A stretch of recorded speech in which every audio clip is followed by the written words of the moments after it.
Okay, David, this is where we're supposed to choose a side, green or black. John, my soul is as black as night. Your turn. I am black for life. So we're not fighting? I thought this is where HBO wanted us to pick sides and fight and stuff.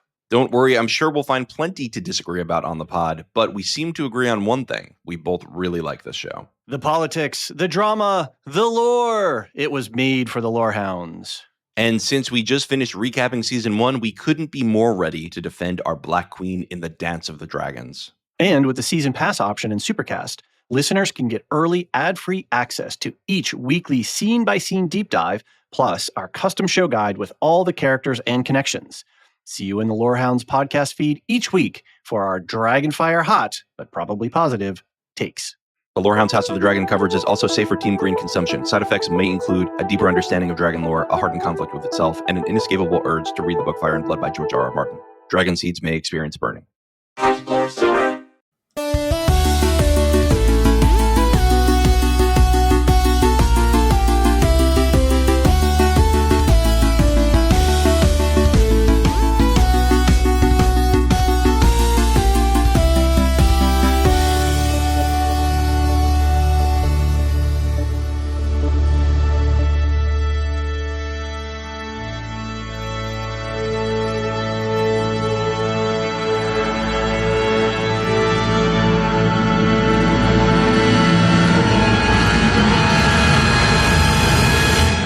Welcome to the Lorehounds. I'm your host, Elysia, here today with a special guest to discuss everything Interview with the Vampire. Hi, Kristina. Hello. Now, this is, I think you might agree with me, the best TV show that too many people aren't watching. 100%. It is so good. And the fact that not everyone is hopping up and down about how great this show is amazing to me. Yeah.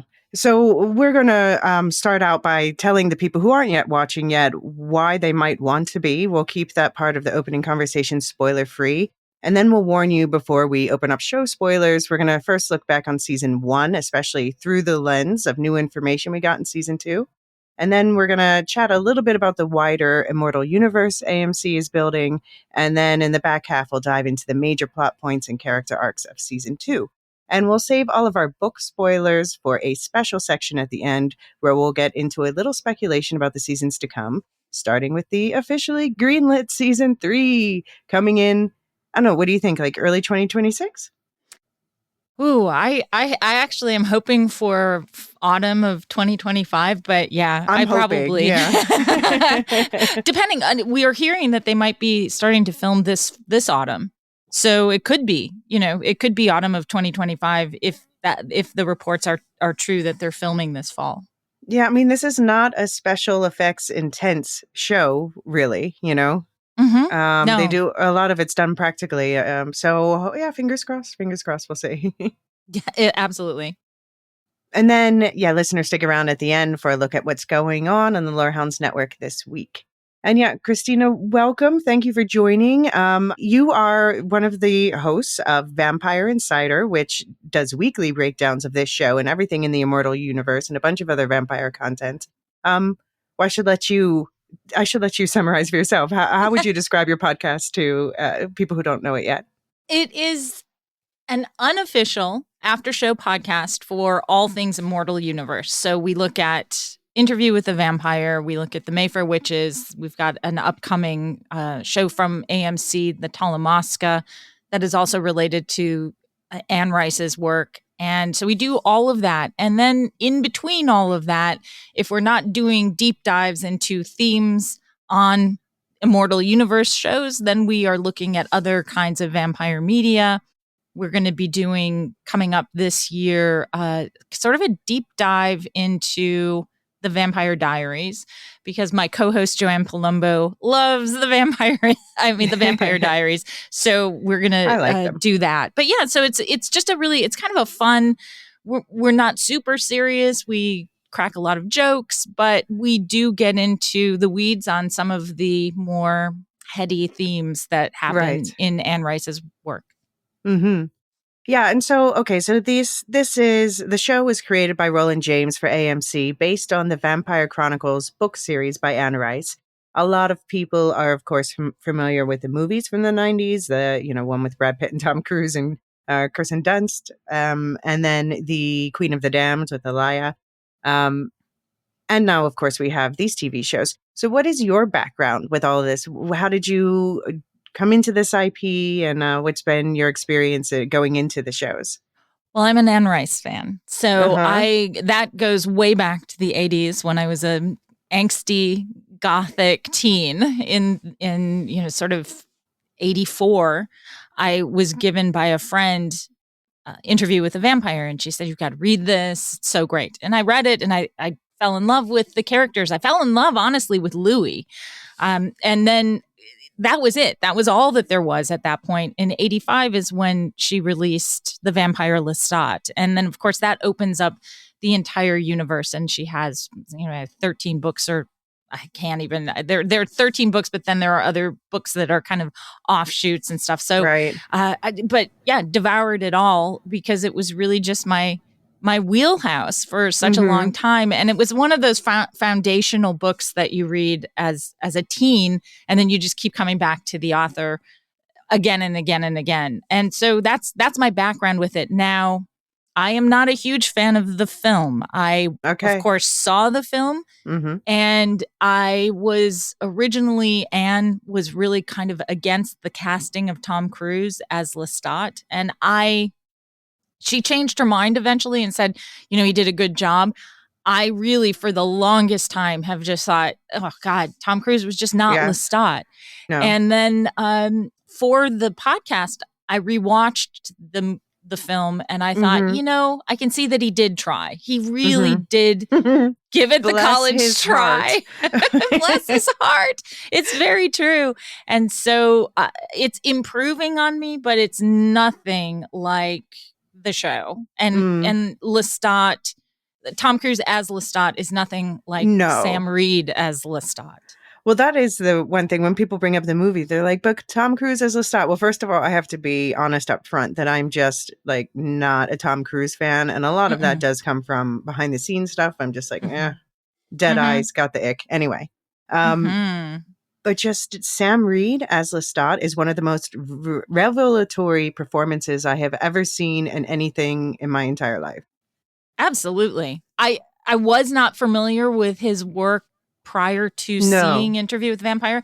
I have since gone back, and if you see the breadth of performance that man can bring to every role that he's in, it's amazing. And he, like I said about him after watching the pilot episode, he's the karmic salve that we've all been looking for, because I thought that probably more people were like me and didn't care for Tom Cruise. And like you, there's a lot of there's a lot of, like the stuff that's behind the scenes about Tom Cruise that I dislike. And I think that informs. But truly, Sam Reed is a revelation in this role. Yeah. And I need to watch Newsreader because I keep hearing Newsreader's an Australian show. He's Australian. And it also stars Anna Torv, who I also dearly love from Fringe especially, but also, what was it? Mindhunter she was in as well. But yeah, I need to watch that because I hear it's so like good. He's just as good, but in a completely different type of role. It is so good. Totally different type of role, as you said, but just I don't even know. He disappears into the role. So you totally believe him in that role. You totally believe him as a vampire in Interview with the Vampire. Lambs of God also is a film that he was in. That's something to check out. He's really good in that as well. And he was in Belle. He was in Belle. That is on my list. Yeah, because it's also is it Gugu and Mbatha Raw also with him? Yes. Fantastic. Yeah. So my background is that I don't actually remember whether I started first with the book or the movie. I was a teenager around the time the movie came out, I think, a younger teenager perhaps. So I don't remember which way it went, but then I got really into the books. And then I kept up with the books until I was, I don't know, in my mid-20s probably. And then, that I'd read through all the books that were published up to a certain point. And then I just kind of like forgot about the series a little bit. You know what I mean? And then when this TV show came out, that's when like I went back and dove back in and was like, okay, now I need to catch up. And at least, so I haven't read all of the later books, but I at least know what happens in all the later books. Yeah. Well, there was a lot of, there was some controversy about Anne for a while because she sort of denounced her. She found her religion again, and she denounced the vampires. And then she was writing those books about Christ. And honestly, there were a couple that were, I actually read them and I thought these are interesting. They, it's not my thing, but it was interesting. And like I said, I'm a fan of the author. And then, and then there was some kind of, there was a split. People who had been fans of Anne's when she started doing some of the later books, they have some interesting things that happen in the later books that people kind of went, some people went, yeah, I've been a fan, but this is kind of jumping the shark, but not me. I just sort of take it for what it is. And it's the characters really that keep me coming back. And the main one, and you really have to say this, regardless of how the show has presented this story, Lestat is the guy, right? That's her guy. She used to write letters as if she was Lestat and write Facebook posts as if she's Lestat responding to questions. He was it. He's the guy. So and he's definitely in the books. He's easily the most interesting character. I want to say he was always my favorite, but I don't know if that is true in my first reading or if that's just me looking back with the lens of someone who knows the fuller story past the first book, Yeah. Well, for me, the like I said, Louis was my favorite in the first book. Lestat obviously then becomes the focal point. But I have to say that if you gave me my druthers, the most interesting character for me that she wrote was Armand. Okay. And the Vampire Armand, the book, is easily my favorite of the Vampire Chronicles. I just find that story to be so moving, and I'm trained as a historian, so and she really kind of delves into some interesting history around Armand. I suppose that's why I like him so much, but I always kind of want to dwell in the past, So Armand just sings to me. Well, so I have to say with both Louis and Armand, I don't like Louis. I was just kind of found him a little flat in the books. And then Armand, I thought of him more as like, he's the bad guy with some complications that make him maybe not the worst guy. But I just kind of didn't like Armand, like he's trouble. Claudia is definitely one of my favorite characters in the book. So, obviously I naturally have to hate Armand a little bit. But yeah, so sorry, I'll avoid spoilers. But yeah, in the TV show, there's so much more depth and nuance, and these characters I feel for them so much more. Like especially Armand, I was surprised by how much I was defending him throughout the season. Yes, I really. This season has been a lot of me saying he's the perfect angel, and he's just suffering from trauma, and I understand everything that he's doing. But yes, yeah, I mean, all right. Let's not get too much into the spoilers, all right? yeah, we're delving into spoilers. So let's start with our spoiler-free. I'm not going to sit here and pretend. Obviously, we both love this, so we're not going to like, oh, what do you think of the show? But so the question here is for the people who might be on the fence about whether or not to put the time into watching this show themselves. Why do you think it's worth watching? Well, the writing, the acting, as you mentioned, I'm sure it doesn't have a massive budget, but how they've applied the budget, I think has been impeccably done. They make it look done. Expensive. Yeah. Very. They have, they've given them budget for an orchestra. So the score is fantastic. Right. Have to shout out Daniel Hart. His score is terrific. And I think that it is the attention to detail for me that even if you're not a book reader, if you're just coming to this media completely unfamiliar with it, the writers are doing such a great job of adding in historical detail and adding in just beautiful. They're all playwrights, or many of them are playwrights. So Right. often when you're watching these episodes, it's like watching a play unfold. And Right. it's amazing. That was also one of the cool things with season 2. There's they actually put it in a theater setting, so it gets very meta in a way, which is awesome. Absolutely. Yeah, I love how, this is also, so this is the first 2 seasons are adapting the first book in the series, the book that's called Interview with the Vampire. Mhm. And there's a few key changes that have been made. They're first of all, they're remixing the books together, which makes a lot of sense because first of all, like, you don't want to lose Lestat from most of the second season. But also they have shifted the time a little bit. So this is when people are like, oh, but they are massacring the books. This is what they complain about, one of the things. But I think that specificity of these new, so the first season is set, in the beginning at least, in 1910s New Orleans, in this neighborhood called Storyville. And this is one of those neighborhoods that no longer exists. And I would have never known about it. And what a cool, vibrant history it has without this show. Absolutely. And then in the second season, now that's been bumped to post-World War II Europe, which also, it will get into how that affects like specific character development, but they just really, they didn't just move the time up. They really chose specific moments and went into incredible detail to represent them and add extra flavor to the story through them. I agree. I think that the original book would have been difficult to bring to life just word for word and situation for situation. They've essentially updated the material. They've used the material and they've given it this updated twist that I think makes it more relevant to things that are going on today and questions that we're grappling with today in this time. And I think that it brings it closer to us so that we can engage.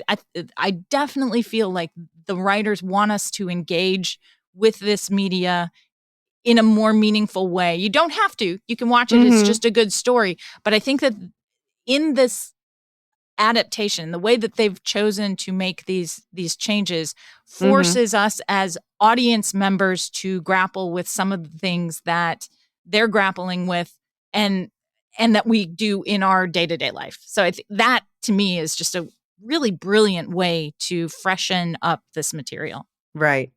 Yeah, and I love one thing they really do adapt well from the books is the fact that it's the interview is like the key word in the first title, but it also goes throughout. These are all subjective, often contradictory perspectives. Like people who listen to me more often know I love to talk about a Rashomon style story, which Rashomon was a 50s Kurosawa film that has to do with a crime, a sexual assault actually. That's seen from different perspectives, and each perspective adds a new layer of understanding. And this is definitely that type of show, which just, makes you think about like the human condition and about, the flaws in our memories. You know, the subtitle of this season was "Memory was a Monster." Memory is the monster. Is this the season. monster. Memory is a monster was last season, is first season 1. This season, it's Memory is the monster. Got it. Which obviously is even something like that. So, so look at that.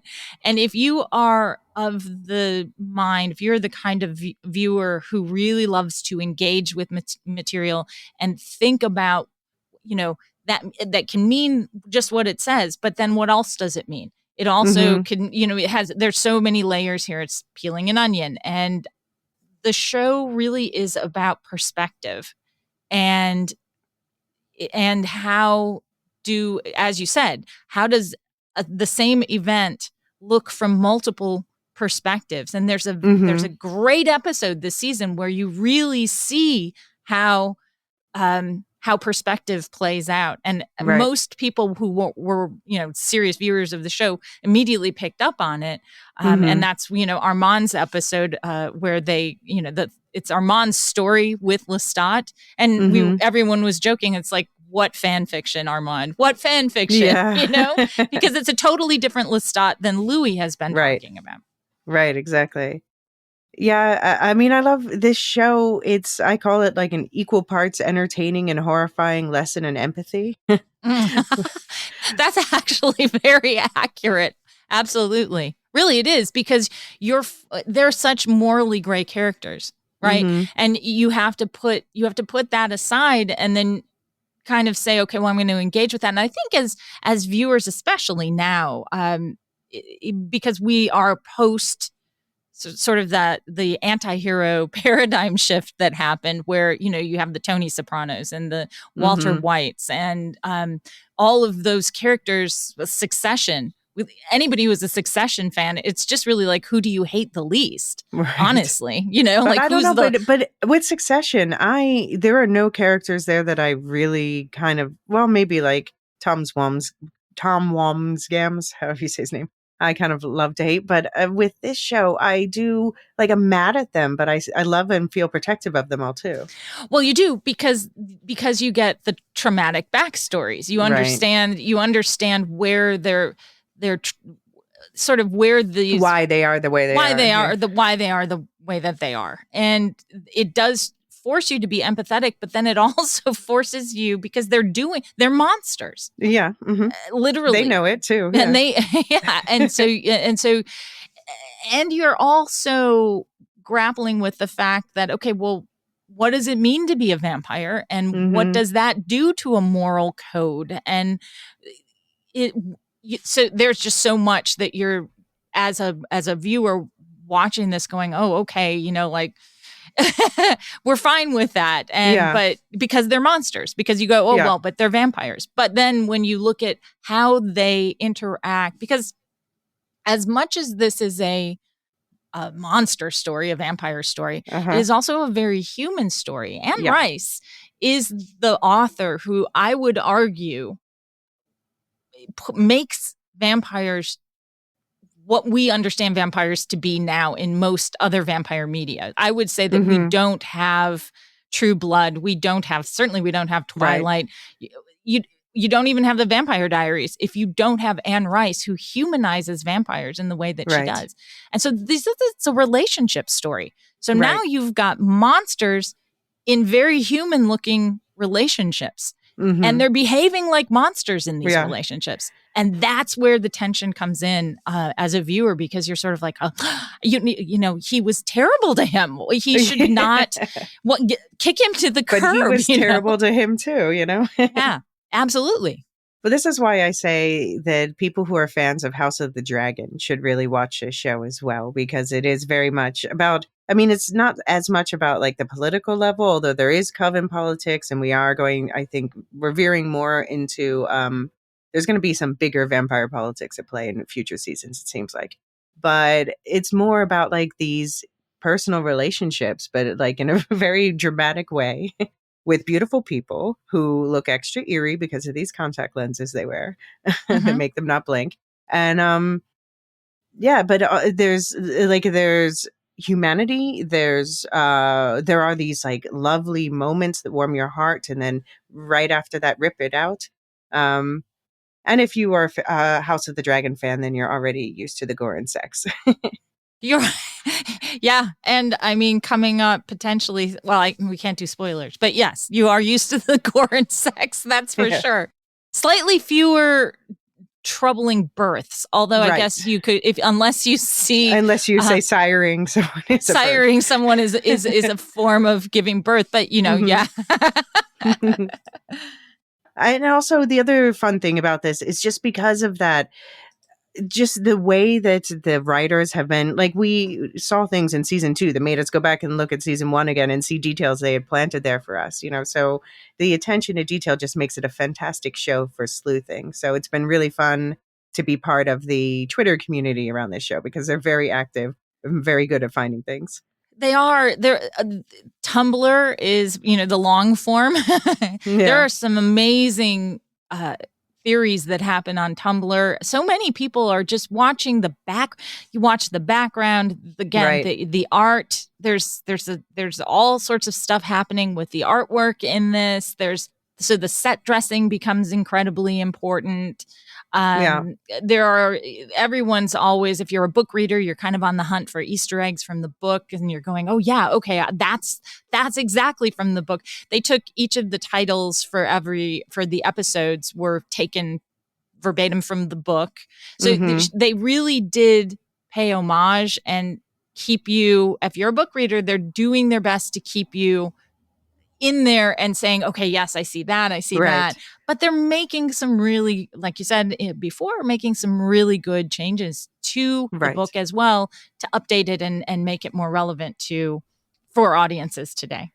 It seems like one of those shows that people start the first episode and get hooked on it and then go back and read the books afterwards, So it's not like, I think people don't feel like they feel left out or something if they haven't read the books, but it just makes them want to read ahead and figure out what's going on. And yeah. It's interesting that you say that, because I was just, as I opened up the email today to link into the podcast with you, we had a message from one of our listeners on Vampire Insider saying, hey, I love the show. I haven't read the books. Do you recommend that I read the books? Will it ruin it for me if I read the books? Because I hear a lot of people and I see a lot of people talking about how whiny Louis is in the books. And will that ruin it for me? And I would say the answer to that is actually no. It won't ruin it for you. It'll give you a different perspective. And I think it will give you some depth of understanding about the motivations for some of these characters, because the writers on this show and the actors on this show have read these books. So they understand things about these characters that are not being explicitly stated in the show, but that are clearly informing their performances. And that based on their performances, but also they talk about it a lot in interviews. Yeah. Yeah, no, I think that the other thing about it is because they're kind of remixing the books, even if you've read the books, like, you knew what the big climactic event of season 2 was going to be, but you didn't know how they were going to get there, what they were going to show about it, or how things were going to proceed from there. And I think now, after this first book is done, we're going to go even more like, the book readers don't even know what's coming, basically. So don't worry about that. No, if you've read the books, you're not going to, they do keep you guessing. Like I said, they put there are enough Easter eggs in there that you go, okay, I get it. And maybe this is what's going to happen. And so the Twitter community and sort of back to the Twitter and Tumblr and Reddit and the theories, it really does allow for a lot of theorizing. And sometimes I think that I'm speaking for myself here, I can't speak for everyone, but speaking for myself, sometimes I'll see little clues, what I think are clues, and I'll go down a path of like, this is what I think is going to happen. And then when it doesn't, which is more often the case for me than not, there's a part of me that's like, I'm very disappointed. I wanted it to happen that way, but obviously I laugh at myself and shake it off. But I do see some people also who kind of hold on to their theories and are maybe a little bit disappointed that the things that they thought would or should happen haven't happened. And I just sort of, at that point, my response is always sort of just trust the process. Let the tale seduce you, which is a line from let the story seduce you, which is a line from the show. Yeah, I have that problem, I'll be honest, with House of the Dragon, which is unusual for me because I don't usually I often have, it's more like with stuff like Wheel of Time or Silo. I watched the episode once. I'm like, oh, wait, okay, differences registering. All right, now rewatch and now embracing for what it is. House of the Dragon's one more where I'm more like dragging my feet, like, but I thought they were going to spend more time at Winterfell.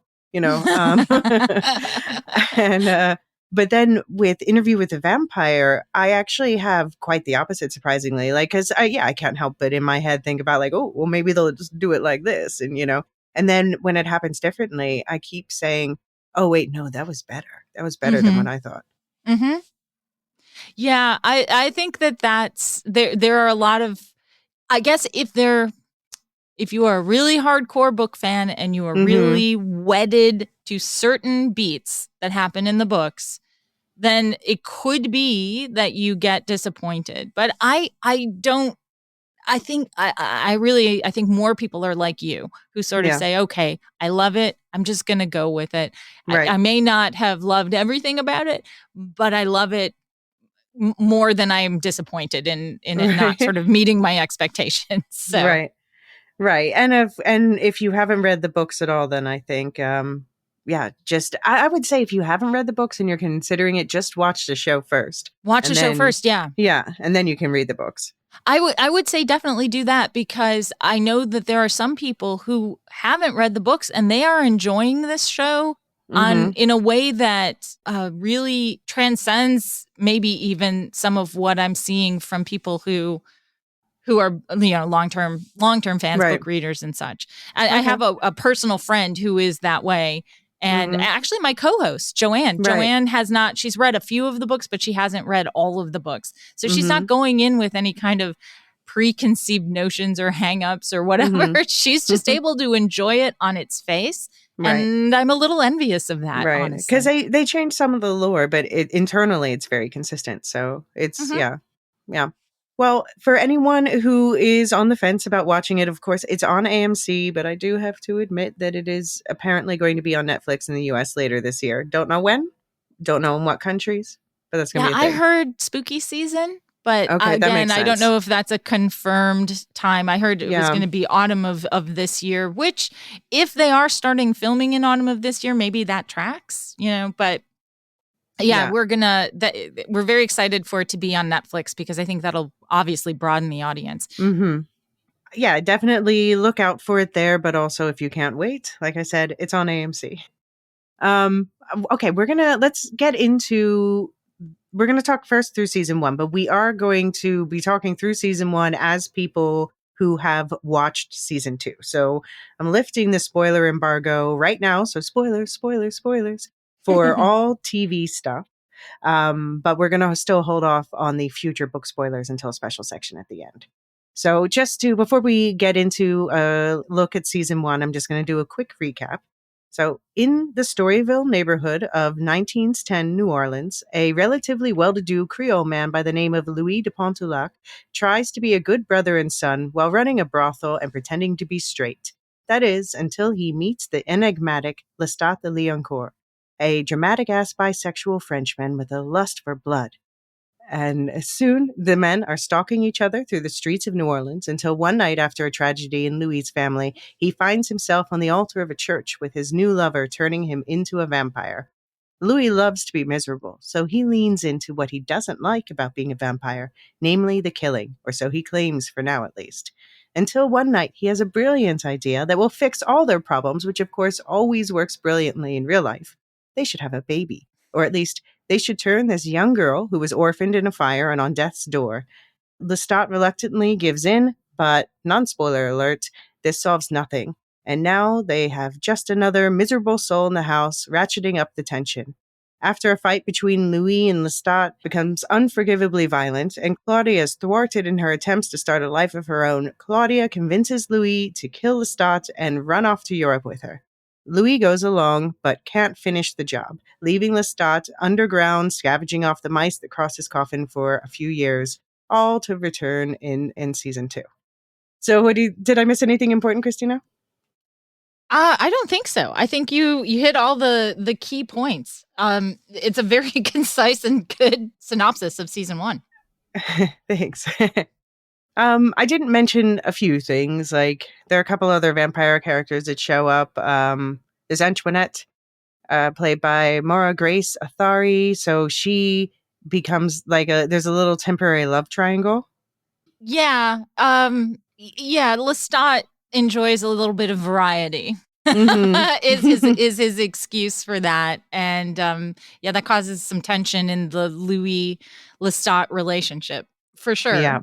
Antoinette was a roundly despised character in season 1. I don't know anybody in the fandom that liked Antoinette. She was really kind of a hot topic because there was some concern that she might return in season 2 somehow. And that in the end did not happen. And I think a lot of people breathed a sigh of relief. Yeah, no, I mean, she serves her purpose, which, because then we have, later on, I was going to talk about our favorite moments and lines, but I'll say one now. we have, so Lestat, he's like, oh, I just believe in polygamy and we're, such old creatures and stuff. Like, let's just do our own thing, but we're always, together. We're our primary people. Like, okay, fine. But then at one point, Louis goes out and he's like, okay, here's an old school friend. Actually, this could be a really nice evening for me. And he actually has a good time and they have a nice connection. And then I still have the exact delivery of this line ringing through my head, like, I don't know, 2 years later or whatever it is, when, Louis like, well, I thought we could do our own thing. He's like, I heard your heart's dancing. I heard your heart's dancing. That was wild. But he actually does. Yes, that's, Lestat became very histrionic in that moment. And it's sort of what, what's good for the goose is not also good for the gander, I guess, in Lestat's mind. Now, canonically, obviously, and I do a lot of this on the podcast where we sort of say, okay, well, this is what happens in the show. But then we do refer back to the source material. Canonically, the vampires are, having relationships with everyone. Lestat falls in love, like he changes his suits. He's just like finding all sorts of different people that he immediately falls in love with and has these intense connections. But yeah, true to what he's saying, like you will be my companion for 10,000 days or whatever number he throws out there. And it's true. I mean, it is Louis and Lestat, and the fans, that's, the ship wars are alive and well in the interview with the vampire fandom. One other thing I didn't mention is one of the two tougher subjects of season 1 is that Claudia, when she goes out on her own at one point, she meets another vampire named Bruce, who played by Damon Downell, who comes up again in season 2. So it's important to mention him. But we learn in season 2 that he basically sexually assaulted her and locked her underground for a while. Under the floorboards. It was one of those, that's one of the decisions that the writers made that I question, frankly. To have that happen to her. In the books, Claudia is a young girl, 5 years old. Yeah. And is a stand-in. So that would be way worse even, but yeah. Right. So she's a stand-in for Anne's daughter, Michelle, who she lost to, I think, a form of leukemia. Yeah. But in the series, they've aged Claudia up so that she's 14 when she's still a child, but a teenager. And so anybody with teenagers knows how rough that is. And now imagine that you've frozen someone in time as a teenager. And so Claudia does strike out on her own and does the way that the writers chose to show her it is not safe for little vampire girls out on their own is to have this SA happen. And it's a question. It's a decision I've questioned and I continue to question, but it did drive the narrative, certainly, and it also sparked a lot of conversation. But yeah, that is definitely something that happens there. And Lestat taunts her about that in the series, in season 1. I mean, he is a monster. He says it himself. Absolutely. So Claudia, I think the smart decision, I mean, obviously I think it was good that they aged her up. They aged her up in the movie, but they aged her up here even more. And they got also actually actresses in their 20s who have like, baby faces, kind of ageless looks to play her. And I think that was a very good idea. So in season 1, we had Bailey Bass playing Claudia.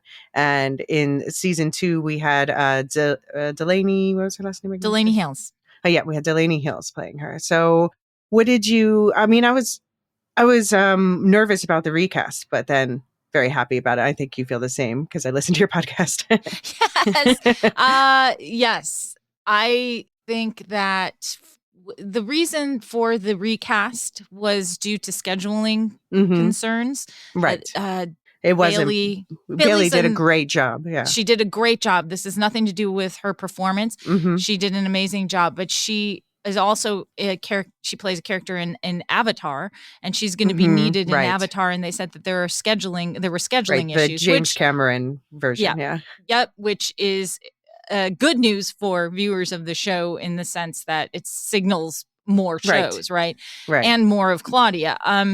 But Delaney stepped in and took a character. You said earlier that you always liked Claudia as a character, and I always kind of saw Claudia in the way that Claudia kind of was, which was just this pawn between the two of them, or a bad fix, like a But Band-Aid. that's what I like about her, like the tragedy of it. Right. Well, she is an extremely tragic character, but I never really felt an attachment to her. I never really understood her character until Delaney stepped in. And when Delaney stepped in season 2, it was mind-blowing for me because she made her so real and so there's one of the characters where she becomes so human to me, and I became so attached to her as a character. Yeah.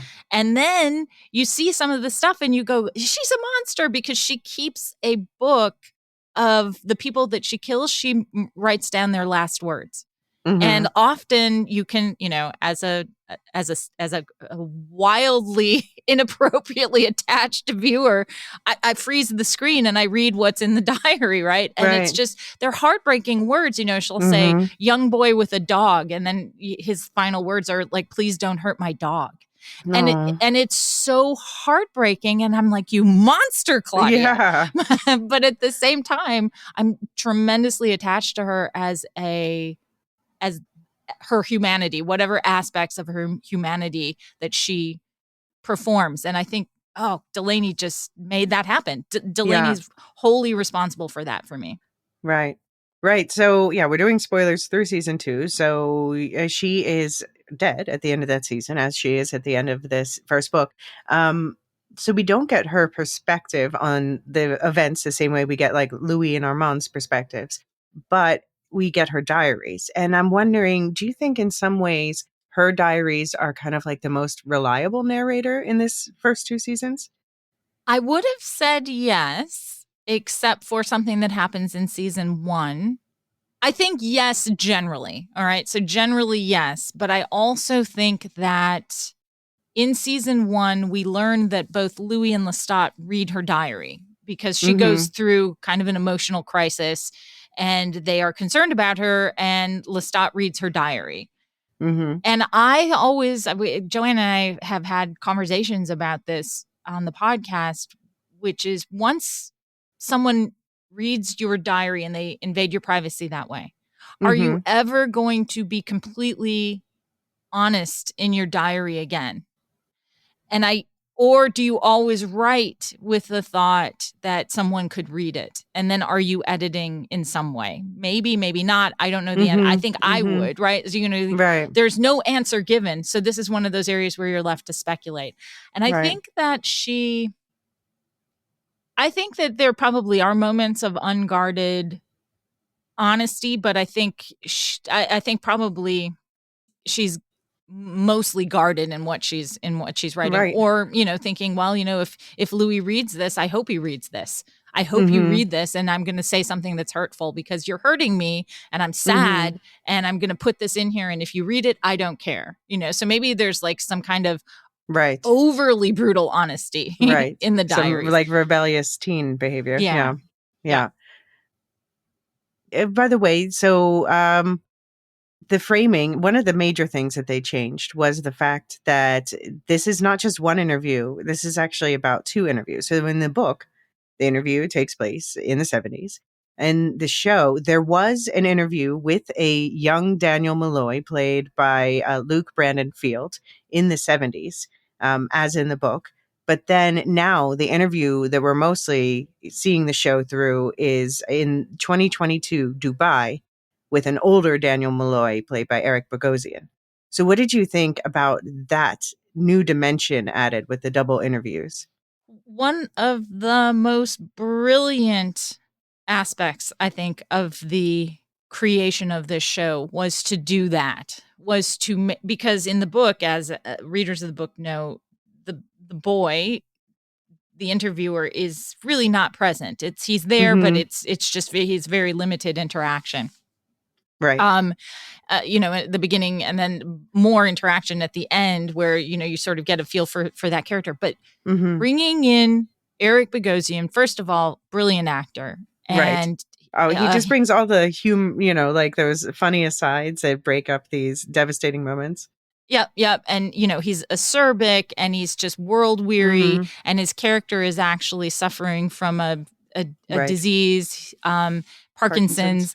And he's just sort of over it. It's COVID. He's just kind of over the whole thing. He's had a couple of divorces. He's estranged from his children. He's world weary, but he also represents us, the viewers, right? He's the audience to this. And he is in it and able to ask the questions that we might have as audience. Like, okay, well, pull that thread, Daniel. And he usually does pull the threads that we want to have pulled. I thought that was, what did you think of it? Did you like the... Yeah, no, I thought it was great because it also added this extra mystery element, which especially became a big part of season 2. With the, what happened in the 70s in San Francisco? And so that gave another opportunity to add more dimension to also Louis and Armand's characters.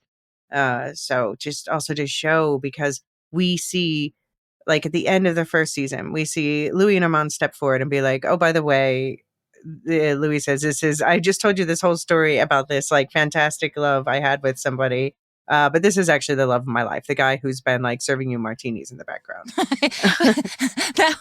There you go. And that was one of the big mysteries in season 1 is like, who is Rashid?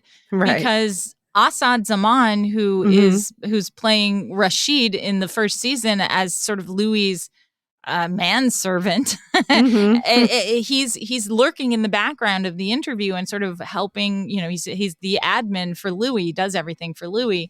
And then, as you mentioned, at the end, it's revealed he's not Rashid at all. He is a very powerful 500-year-old vampire, Armand. And the love at this point, the love of Louis's life, except, at the end, Louis looking and it's like, yikes. Yeah.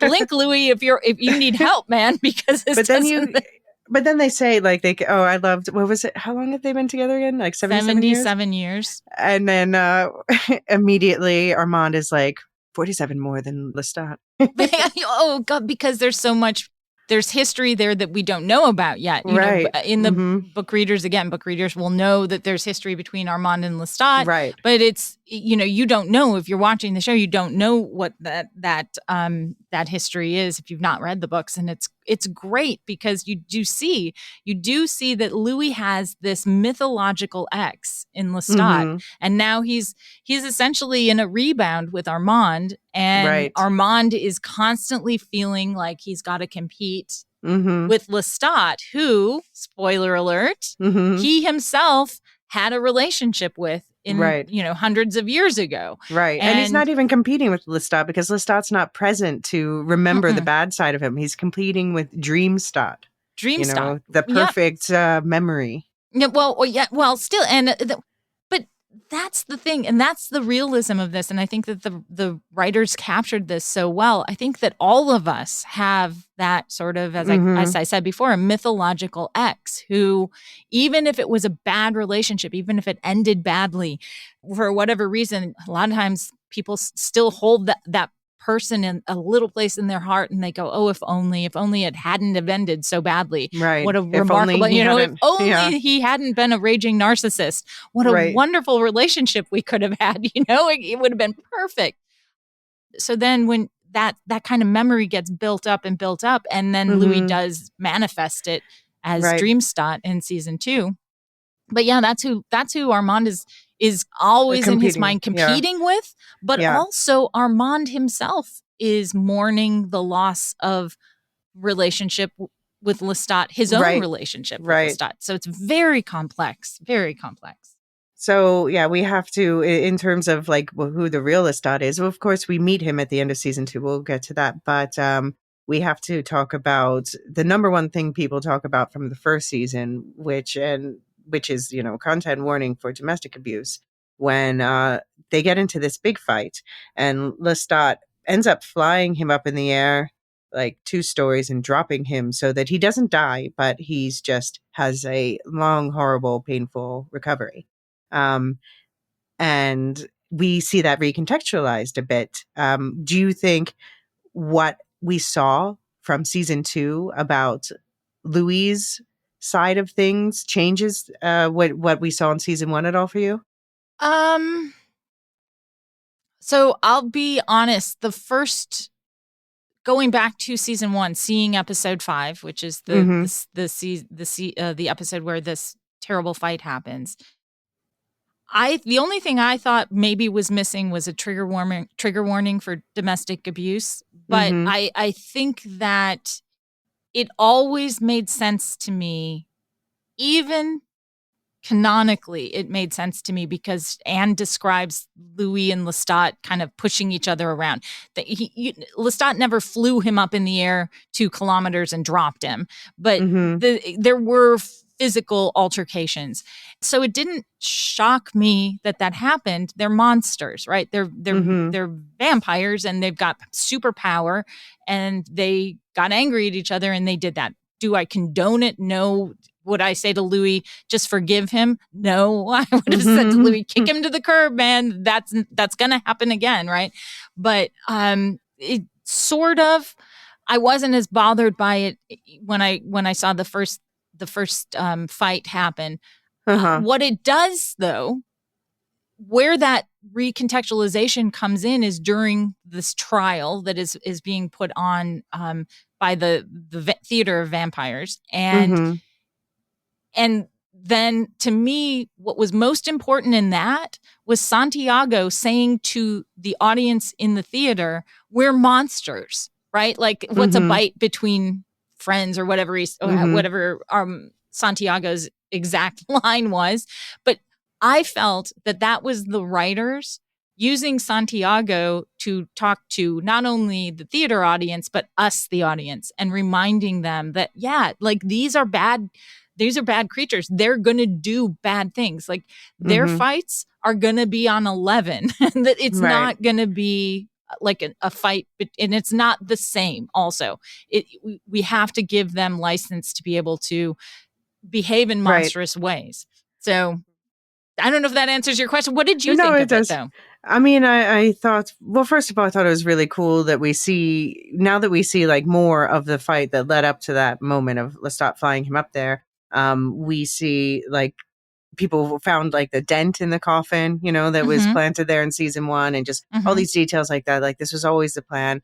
What I found even more interesting than that was the framing of their meeting where Lestat is talking about how Louis stalked him and, his eyes all over me. And that was just like, he's not like, it's not like Louis wasn't obsessively thinking about him, wasn't, and that would have, he's not completely wrong, but it's just, you also want to throttle him at the same time because you're misrepresenting this so much. Well, especially the come to me part, right? I think that Louis would have been okay if he had said, yeah, he was attracted to me too. We were both attracted to one another because Louis says himself in the first season, I wanted to be the man and I wanted to kill the man. Right. So I think that Louis would have admitted an attraction, but Lestat went too far. He put his own words into Louis's mouth. And come to me is a huge thing. Like this is a big deal. This is repeated. There's a song that Lestat creates, and but so that was. I think that's the thing that bothered Louis the most because you sort of like I didn't say that. You were the one that was. You were in my head, and also I think that Louis too. I think that it's a very human moment. Again, when we look back on our relationships that have ended potentially, we obviously are going to remember ourselves in a more favorable light. We are going to probably be more of the victim in the relationship than the perpetrator of things. Or, so as time goes on, you were done more badly and then probably if you were then forced to engage with the person then maybe was the truth, right? Because you're going to be on your own side. And I think that Louis is on his own side. Yeah. And I also, we had a lot to say about Sam Reed and his brilliance, but I also have to shout out Jacob Anderson as Louis. He was just the depth and nuance. I've seen him in stuff before. Obviously, he was Grey Worm in Game of Thrones. He was on Doctor Who.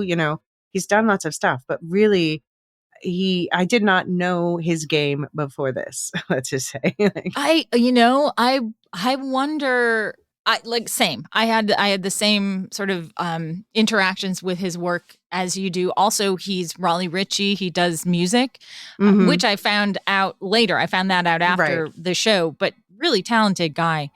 And the fact that they somehow were unable to release this in time for Emmy consideration this year, particularly, really breaks my heart, because Jacob should be. There are multiple episodes. There are multiple episodes they could send in to show his brilliance. He really Interview with a Vampire is Louis's story. This is, and this is, I think, sometimes where Chronicles readers who have read all of the Chronicles and they are looking for Lestat to be a certain way, that Lestat is the Lestat in the later Chronicles. Right. He's a very different Lestat in the first book, and it's Louis's story.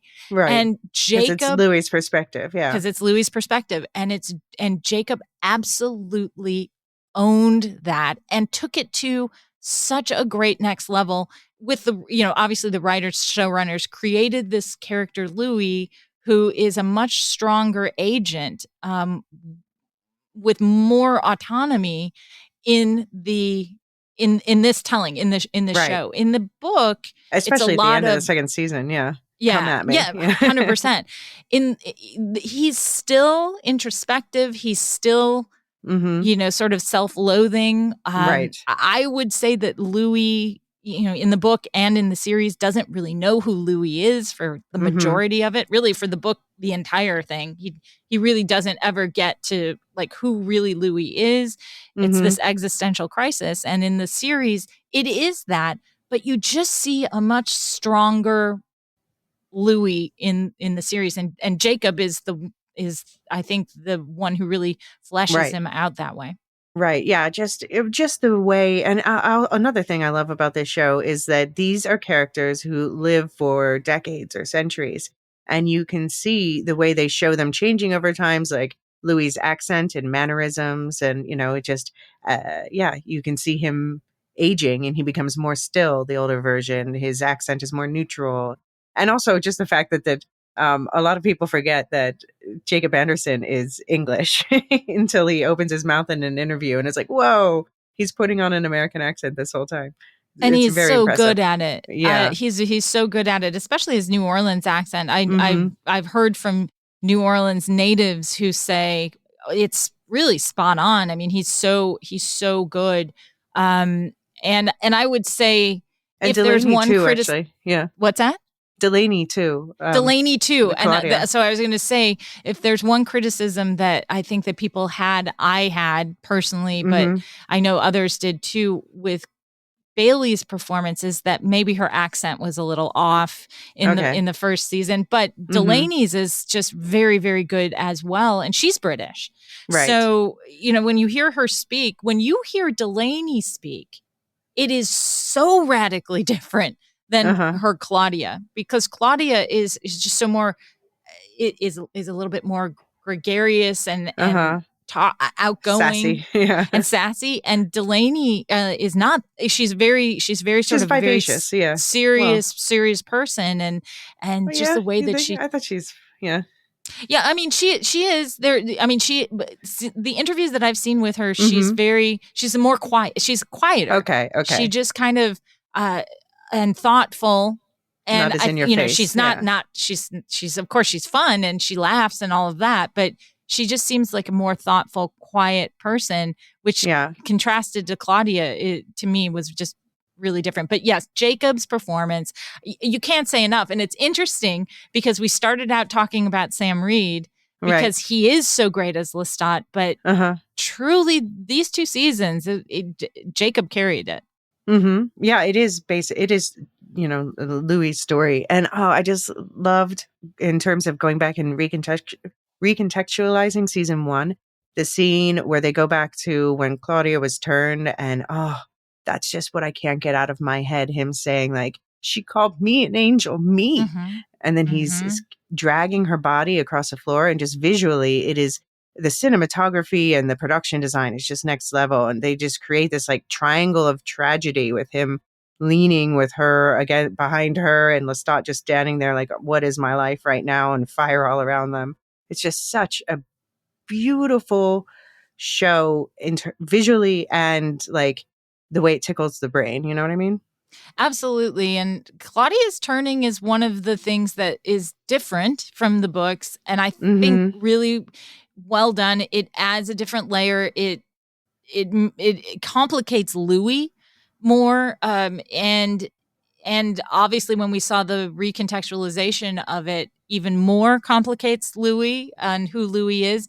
We had a guest host on with talking about that episode, and he pointed out to us that when Louis says that about she thought that I was an angel, me, that's not just sort of Louis feeling like he's special and he needs to save her because it's going to redeem him for this act that he did that caused the burning of Storyville.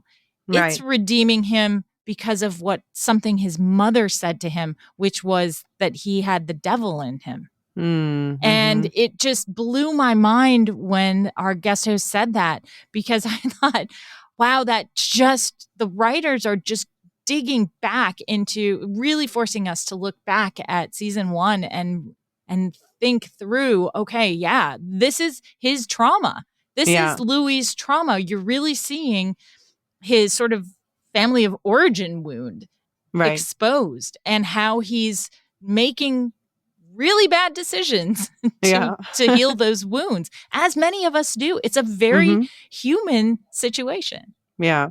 One thing I loved from this season 2 finale is when he goes back to New Orleans and he follows that tour guide, which I love to take a tour like that. Yeah, I've taken those tours in New Orleans. But you just hear like the tour guide just has everything twisted, the wrong names, nice book references in there, but just telling the story in a fantastical way where he just absolutely knows nothing. And I think you see something almost heal a little bit in Louis, just to realize like no one knows what happens. And I think that's sort of one of the things that I got out of the finale of season 2. Like no one knows what happens back in that day except for Lestat, Louis, and Claudia. And they kind of emphasize that at the end of season 2 when the two, Lestat and Louis, meet and they have it out and they share a whisper that we never get to hear because no one else is ever going to fully be in on that relationship. Right. And it's interesting because in season 1, you see how people in the neighborhood are starting to get suspicious of them. Because, I mean, they're not invisible. They're a part of society, and they are never changing. And everybody around them is getting older, and these people are remarkably staying, the especially same as Claudia. they ever were. Yeah, especially Claudia, right? Mm-hmm. She may be changing her style of dress, but she's not aging, and she's always 14.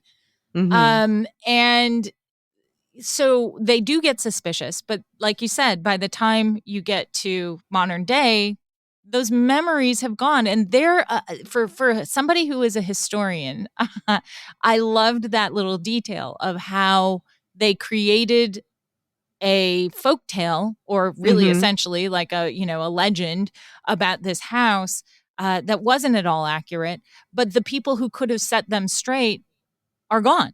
So they don't know, they just don't know the reality of it. And then except obviously Louis, who is there. And that made me consider immortality and how tough that is. And we get glimmers of that in some of the conversations. Armand says to Madeline at one point in season 2, what will you do when everything has changed and the hairstyles and the style of dressing are gone? Right. And what he's talking about there is Armand struggles, because of course he's been alive for over 500 years. He struggles to stay attached to the modern age, and he likes to find companions at different times who will help attach him to the modern time and help him explain that. That's book Armand. But you can hear that, a little whisper of that in what he says to Madeline, which is, what will you do when things have changed? Right. And everything he's projecting himself. Yeah. Yeah. What will you do when everything that has changed and is gone? All, and Louis Louis is really goes through that, right? And I think at the Mhm. end, when he comes back and he listens to that story and he kind of smirks and he's like, oh boy, you know, I think he is on his path to self-actualization at that point, and he is healing. And I think that he accepts that in kind of a funny way. Like, okay, yeah, that's hilarious. You know, instead of being upset about it and feeling like, no, I must set the record straight. But although he is doing this interview, he does want the record. He does want the record to be set straight. Or it seems like he's trying to sort things out in his own head. Yeah. All right. Well, before we move on officially from season 1, do you have any moments or lines you want to shout out? Season 1.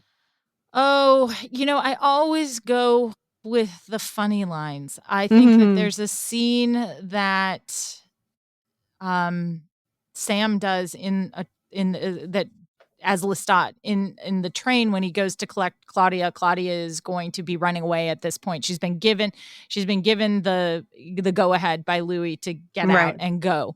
And Lestat goes to bring her back because Lestat knows that without Claudia, Louis is just going to crumble, and this is the way that he can maintain control of Louis is by keeping Claudia close. And he tears the head off of the train conductor and uses it as a puppet and says, "Tickets, please." That lives rent free in my head. Yeah, 100% it does. That to me, I think that was one of my standout. You can't not. I will tell you that in season 1 has one of the worst lines ever. I can't. It also lives rent free in my head, and I wish I could get it out. Bad daddy. With Antoinette when Lestat is sort of messing around with Antoinette in front of Louis, and he refers to himself as bad daddy. I'm like, no, stop.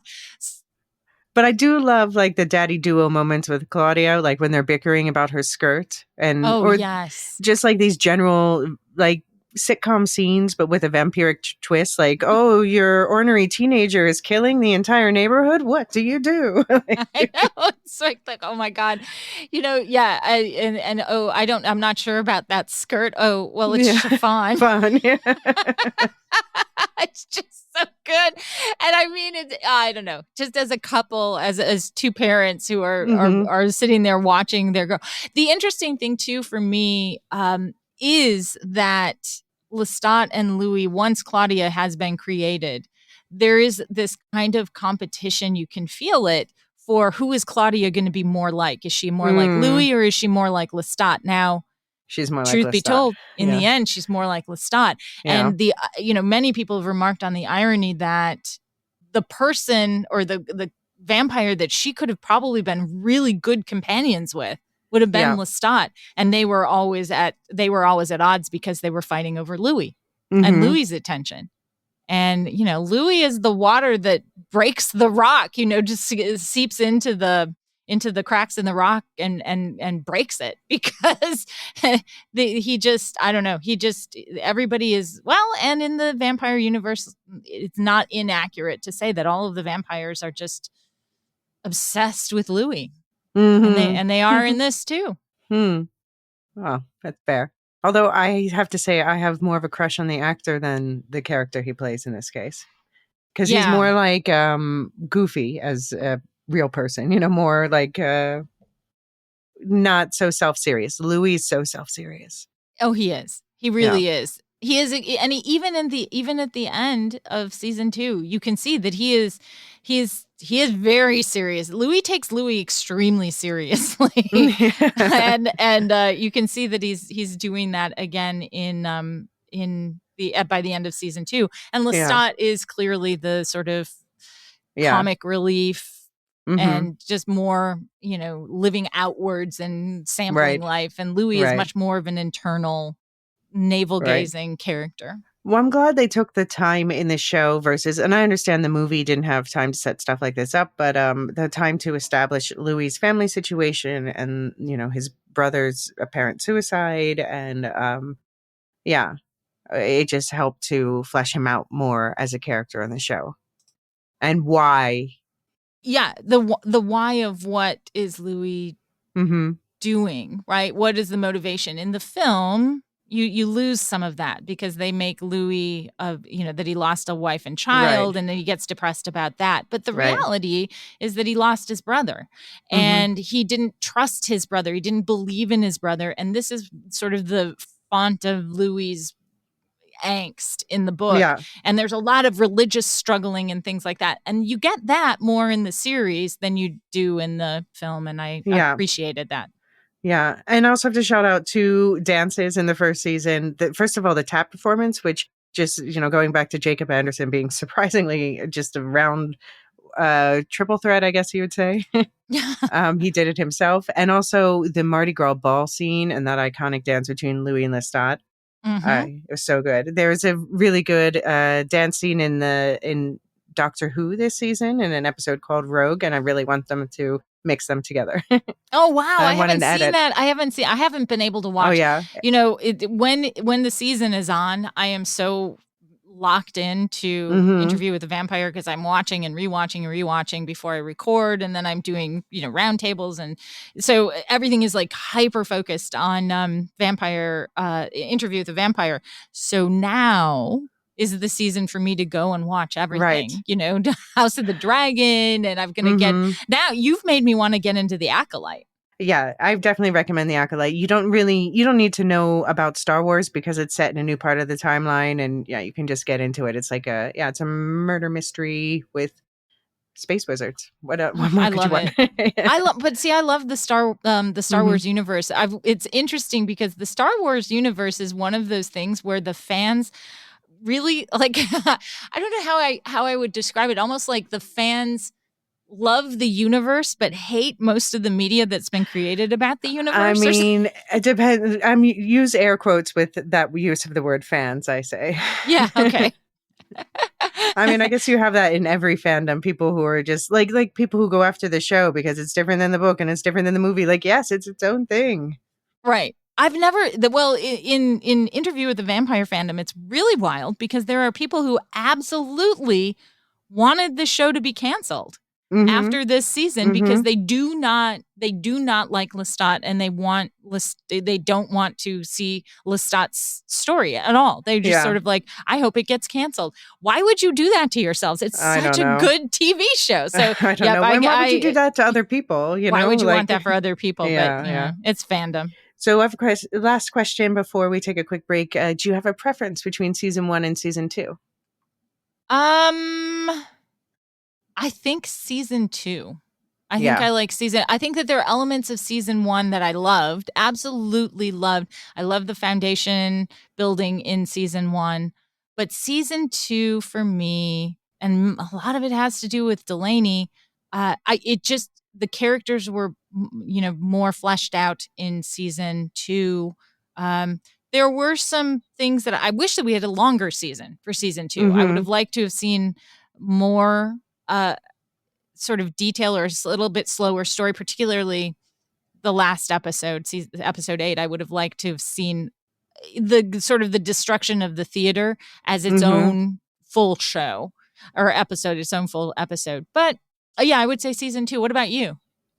Yeah, I guess I mean season 2, and I'm probably going to wind up loving season 3 even more because I think each one is going to go back and add more layers that make me appreciate the story that's been told so far even more. You know what I mean? So I think it's just going to keep building is the feeling I have.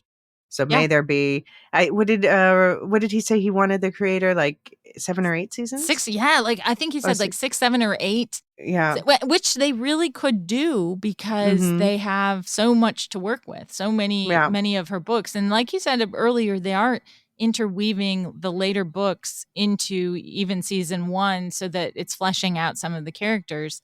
Armand's backstory, you don't learn that in Interview with the Vampire. You don't learn that until the Vampire Armand. But it's it was woven into this season, and it's I think that's been great. But there are whole books that they could just say, well, we're going to do our own version of it's a standalone show, and it's about this. Whatever book they wanted to follow. Right. Okay, well, let's get into season 2 and what else is going on in the Immortal universe after a quick break.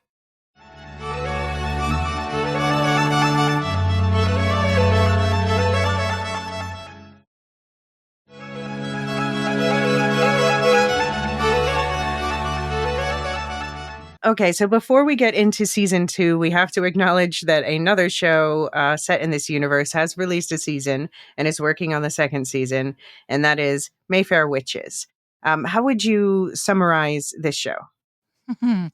uh, it is based on Anne's book, The Witching Hour, and I think that they've maybe tried. Well, I think it. Let's just say The Witching Hour. There are other books in the Mayfair Witches story, but I don't know that those writers really read those books. I think that they maybe barely read The Witching Hour. It is a dense, lengthy book, so I don't blame them, but also you're adapting it. You got to read it.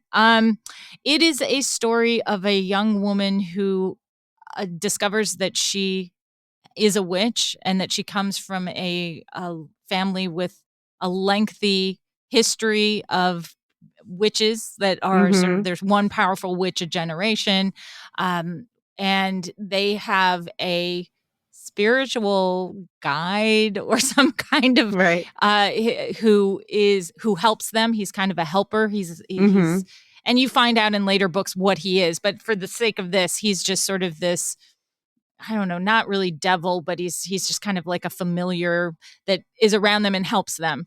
And and it's her story about how she comes to discover her powers and what that means, and this sort of family that she has never known in New Orleans. And she's a neurosurgeon who starts out she's living on the West Coast, and then she moves to New Orleans and embroils herself in this family and discovers her powers and kind of fights against accepting these powers.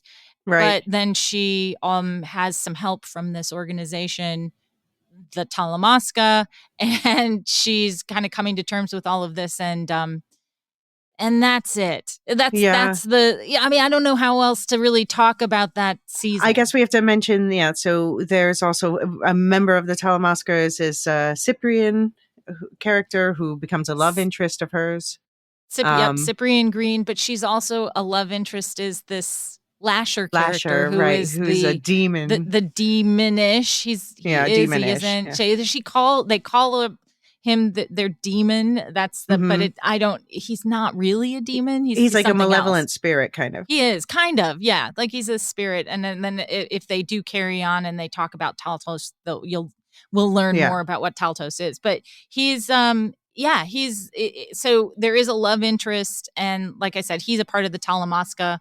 That's a change from the book. It's just a very dense, thick book that goes into deep family history. Right. And it seems like they combined him with a book with Aaron Leitner, with two characters work. Michael. So if you're familiar with The Witching Hour, Michael and Aaron Leitner have been combined into one character called Cyprian Green, and it's an interesting. It's a really fascinating book, and it's not something that you could adapt in 8 episodes.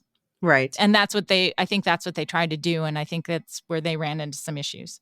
Well, they went for a different vibe of it. It didn't have the attention to detail, but I did appreciate where, sometimes it had this like dreamy, hallucinatory vibe that I thought that those scenes kind of worked better, but then it just kind of felt like the ends were frayed and it just wasn't as well put together, because I went in with Interview with the Vampire expectations and I was like, oh, I mean, this is okay. Do you think it's worth watching? Yeah, I think you ought to watch it. I think that I'll be interested to see what they do with season 2. I'm going to give it the grace to sort of say their mistakes were made. Right.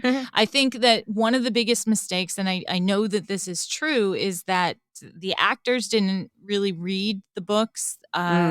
The writers. That's such a contrast with Interview with the Vampire. Which is such a contrast. And I think, again, when I said that about Interview, the actors' knowledge of their book characters and canon really informs how they interact with the adaptation that they're being given to perform. And there's a richness to their characters as a result. And that didn't happen in Mayfair Witches. Beth Grant is a standout. She plays Carlotta in the Mayfair Witches. I think she was great. It was very it's very campy, her performance, but she just nailed it. Harry Hamlin, he's a great character. But I think a lot of people tune in for Alexandria Daddario, who plays Rowan, and Lasher is played by Jack Houston. And I love Jack Houston. And I think that Lasher could have been such a great character. I think that they showed the monster too soon. I think that they should have kept it a little dreamier and kept him more maybe, it's like Jaws. Jaws worked because you didn't see the shark until you did. I think that Lasher didn't work because you saw him too soon. And here's this guy kind of standing with this blowout and a velvet jacket. And it just was sort of like, that's not scary. That's not even sexy. I don't know what's happening. And Jack Houston is demonstrably a handsome man. So I don't know what happened there. And then I guess the biggest disappointment for me, because I loved her so much in White Lotus, was Alexandra Daddario. I just did not believe that she was a neurosurgeon. And Rowan in the book is very strong and interesting. She was kind of a lost doe in this. Yeah.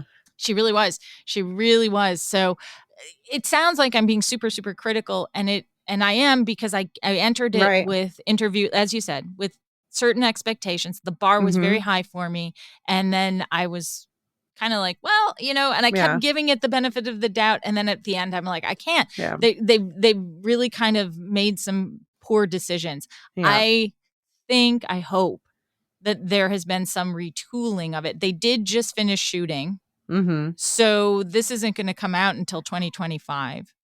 Well, we know also that Roland Jones is brought on for a number of years, and that's okay. So that has to do with Interview with the Vampire, but I do wonder if he's going to get more oversight on the overall Immortal universe.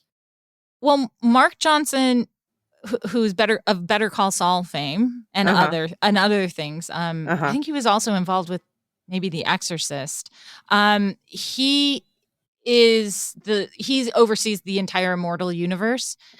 I do think that off the success of Interview with a Vampire, and now the fact that they've re-upped with Roland for another additional 3 years, I've got to think they've got to take heed and use him as some sort of agent of cohesion. Right. I hope pulling it together. Yeah. he in interviews says that he keep that the different shows are separate shows, and he's not trying to intervene. But he did say that with the upcoming Talamasca, he has had conversations with them. I hope he has with Esta Spalding, who's running the Mayfair Witches.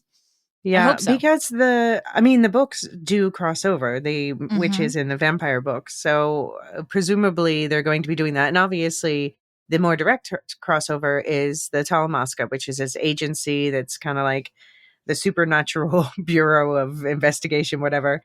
And, controlling things. There's a comparable version in basically every fantasy. But they're getting their own spin-off show. So these are not based on specific book. What are you expecting from this Talamasca show that's been announced? Well, Talamasca, I think it is a book. Yeah, there's a book about the Talamasca. On its own? Yeah. Or as part of one of the series? Oh, I mean, it's in the series. It's in in the series. So, so we have Talamasca in Interview with the Vampire, which looks very different from the way that they showed Talamasca in the Mayfair Witches. So the Witches has established Talamasca as this agency that, maybe are bad guys and are trying to maneuver things. And then also they're kind of, I don't know, they're doing weird things like squirting.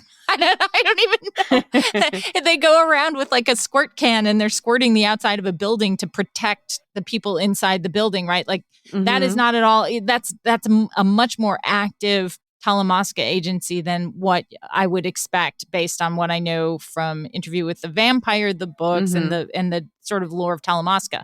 But I think that if they do this show correctly, this is going to help us understand some of the bigger themes that came out in the adaptation of Interview with a Vampire that don't exist in the books. which is this sort of mystery of the Great Conversion and what is the Great Conversion. And I think that they're basing the Great Conversion on those who must be kept in Akasha and Enkel in Queen of the Damned, characters from Queen of the Damned. But I think that it may look a little bit different because the Great Conversion seems to be like, let's just populate the world with vampires is what it seems to be. But then be. who do you eat? But then who do you eat? Right. Yeah. Because then at some point, is everybody a vampire? But they do have the farm. That's also something that's mentioned in the very first episode, I think, of Interview with the Vampire, the series. So yeah, there's some mysteries still hanging out there. And I think some of that will be uncovered in the Talamasca. The Talamasca be really fun because they could do, essentially it could be, sort of telling stories about all of these, here's a vampire and you come across this vampire and what's this vampire's story? So it could be Vampire of the Week kind of thing. Right. Because that is a thing that starts to happen with the books is that, you get into all these like various vampires who just pop up and like, let me tell you my story. So that could be a good, and maybe not all those stories necessarily weave as tightly with the central bunch of stories. So that could be a good way to explore that. Yeah. They don't have rights to the werewolf or mummy books, right? I don't think so. I don't know exactly which books it is, but I really think it's just the Vampire Chronicles, and those would be outside of the Vampire Chronicles. Do you think that we're going to see any of the Talamasca agents that we've met so far, like Cyprian or Raglan James we meet in season 2, or Real Vashid apparently works for the Talamasca? Yeah, or and Sam.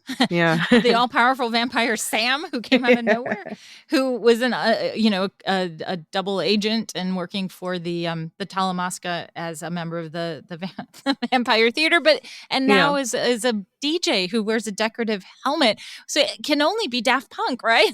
Yeah, exactly. All right, so I think yes, and as soon as we had Raglan James pop up. Obviously, Raglan James is from the Tale of the Body Thief as a character. He is the body thief, but now and was Talamasca. I think that he is going to. I wonder if Justin Kirk is going to be heading up the Talamasca show. I mean, because that's like I love Justin Kirk. Like that's an actor that you want to head up a show, and this could be a good. What we saw with him could be a good like backdoor pilot for that. I agree. Yeah, I think that would be amazing if he does show up. I think that they're all, and then if they're going to have crossover, I would rather see it between something that's Talamasca and Interview with a Vampire than trying to do what Rowan is one of the loves of Lestat's life. Right? Yeah. No, we don't have time for that. No, I can't see Sam unless, well, I don't know. I can't see that happening. I can't see that working. Sam probably could elevate that interaction quite a bit, but I just don't know if I can buy that. Right. But yes, so I'd rather see the crossover, I think, between Talamasca and Interview with the Vampire and other properties that come. There was a rumored they were going to do a digital-only show called Night Island that would have talked about Devil's Minion lore, about Armand's Night Island, again, book lore. But that kind of has disappeared from that. That was prior to the writer's strike, and now that we haven't heard anything more. Maybe they're absorbing that in Talamasca. And they could either that or they'll absorb it into Interview with the Vampire season 3. Yeah, that makes sense.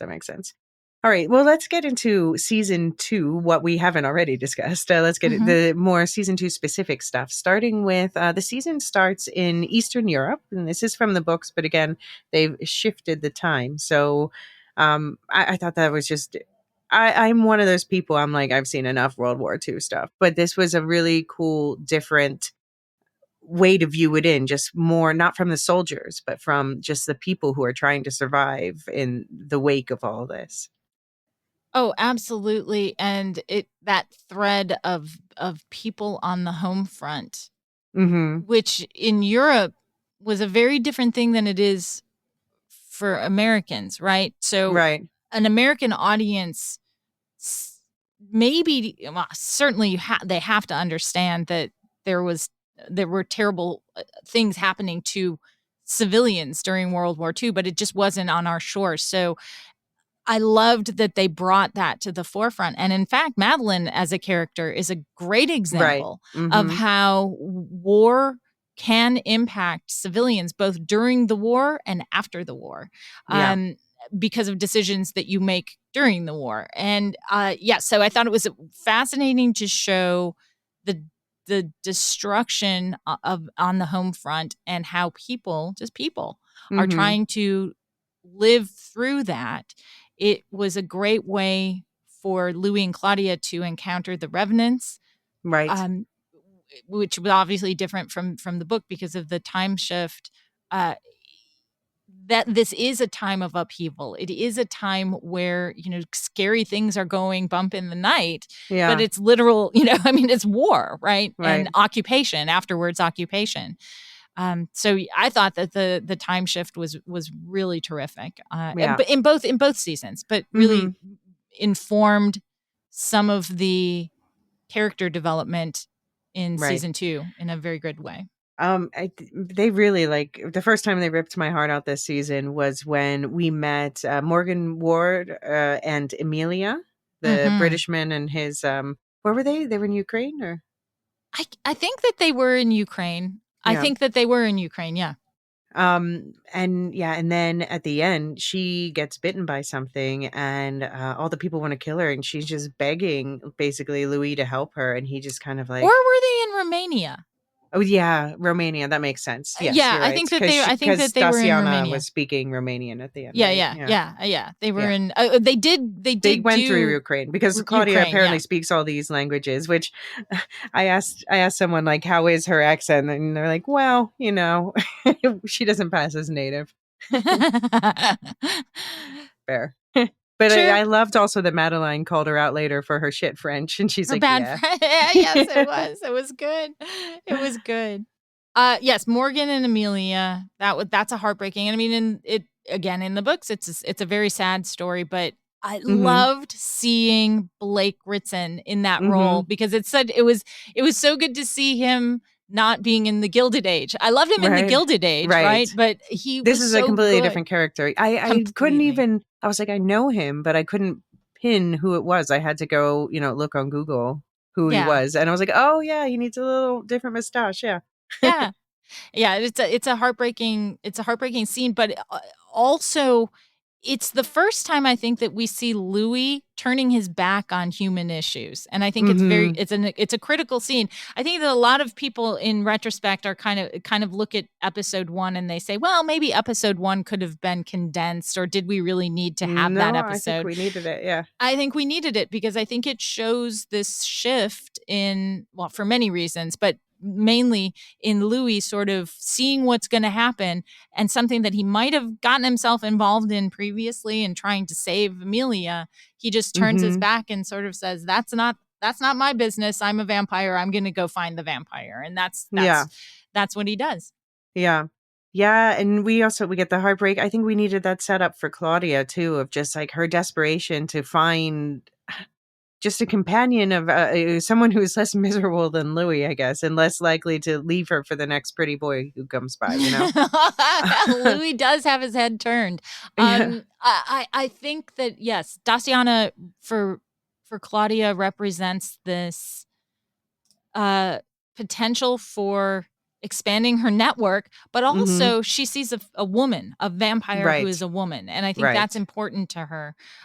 She's unable to see that this vampire has now sort of gone mad. And I think at first she can see that there's something going on there, but I think that she has hope that, okay, well, if we just bring you along with us and you're just drinking good blood, because the lore is that the blood is bad there because the war has impacted humans in such a negative way that the blood the vampires are ingesting is just causing issues and causing them to, when they do turn vampires, try to turn vampires, they can't kind of get them to be the right kind of like a good vampire. They're just these mindless sort of revenant, weird vampires.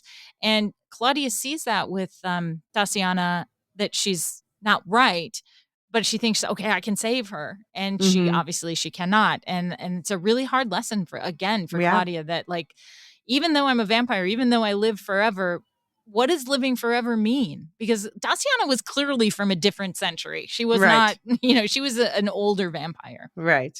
Yeah. And then, so we have that set up. So it means more when she meets Madeline after that. But then also we get the setup of this impossible promise we know Louis can't keep. Me and you and me. Oh, Louis. Oh, Louis. And then the writers have complicated it even more because they have Lestat sitting next to Dreamstot sitting next to Claudia in the truck as they're on their way. They make their way to Paris now. And just for the non-readers who think there might be a shot that Louis is going to keep this promise. No. No, there's never a chance. You know what we didn't talk about though about season 1, really, I don't think, is that they kill Lestat. Right. Claudia and Louis kill him or think that they do, but then it's uncovered that, well, Louis, you didn't burn him, so he's not really dead. Right. And then now he is revisited by the memory of Lestat, and Dreamstot is what everyone started calling him. And Dreamstot serves as Louis' kind of unconscious. Like, it's Louis. It's not Lestat. It's Louis. It's talking, Louis' version. Yeah, Louis speaking through Lestat. So these are like Louis' inner feelings. And so if you frame it that way and you think about that scene and Lestat turns to look at Claudia and he's looking at her so tenderly, that's not Lestat looking at her tenderly. That's Louis looking at her tenderly. Right. But it's also then he meets Louis' gaze and it's sort of like, oh, I'm never going to be able to get away from you. It's not just you and me, Claudia. It's you and me, and it's him. And my memory of and she knows it. She knows that he's carrying Lestat with them everywhere they go too. Yeah, I think that she does, but I think that in that moment she so desperately needs to be chosen. That when he says you and me and you, and she's doubting him, you can see. And Delaney here again, this is this first moment that I fell in love with her. She just glances up at him and says, okay. And you can see that she's sort of like against her better judgment. Okay, I'm going to believe you. I'm going to trust you. And she it's does. Just like, have you watched The Last of Us? No, I have. I haven't gotten into it yet, but that's one of the I ones that's won't on my spoil list. anything, but I'll just say that there's a key moment where that's exactly the same. It's okay. I've been dying to watch it. Yeah. But then, of course, Louis, it's not just Lestat, because then he immediately has like the best first date ever with his new love of his life, quote unquote, Armand, who I love the scene where they're like just like chatting it up, having a smoke, flirting a little bit. And there's absolute mayhem going on in this mansion in the background with fire and people falling out of windows and screaming. Oh, I know. It's hilarious. And that was actually one of the first trailers that the fandom got that it was of any length, was that scene. And you got to see Assad Zaman really bringing the swagger as Armand. Right. And he's such an attractive man. And he just... Assad does so much with his eyes. And the interplay between Assad and Jacob was great. Yeah. And I thought that they had tremendous chemistry. It's not, is it the chemistry that Jacob has with Sam? No, but it's still great chemistry. And you could see why Louis would be intrigued by this guy. No, it was believable. It was like, and it was exactly as it should be, because we as viewers, we know deep down Lestat is the one, for better or worse. And Armand is the one who the rebound, as you said. Yeah. He's the bad pancake. The bad pancake. He is. He really is, because Louis thinks he's making changes, as we often do with the rebound, but you're not really making changes. You're just kind of slapping a plaster on a wound and not really figuring out what the hell went wrong, and you're just moving forward. That's not healthy. I mean, they're both as imperfect and broken as Lestat, but then not, I think, like, they don't have as much passionate and love for each other to overcome that. Because we've got, on the one hand, we've got Armand, who's like, either you can call him the misunderstood murder gremlin or the malevolent mastermind.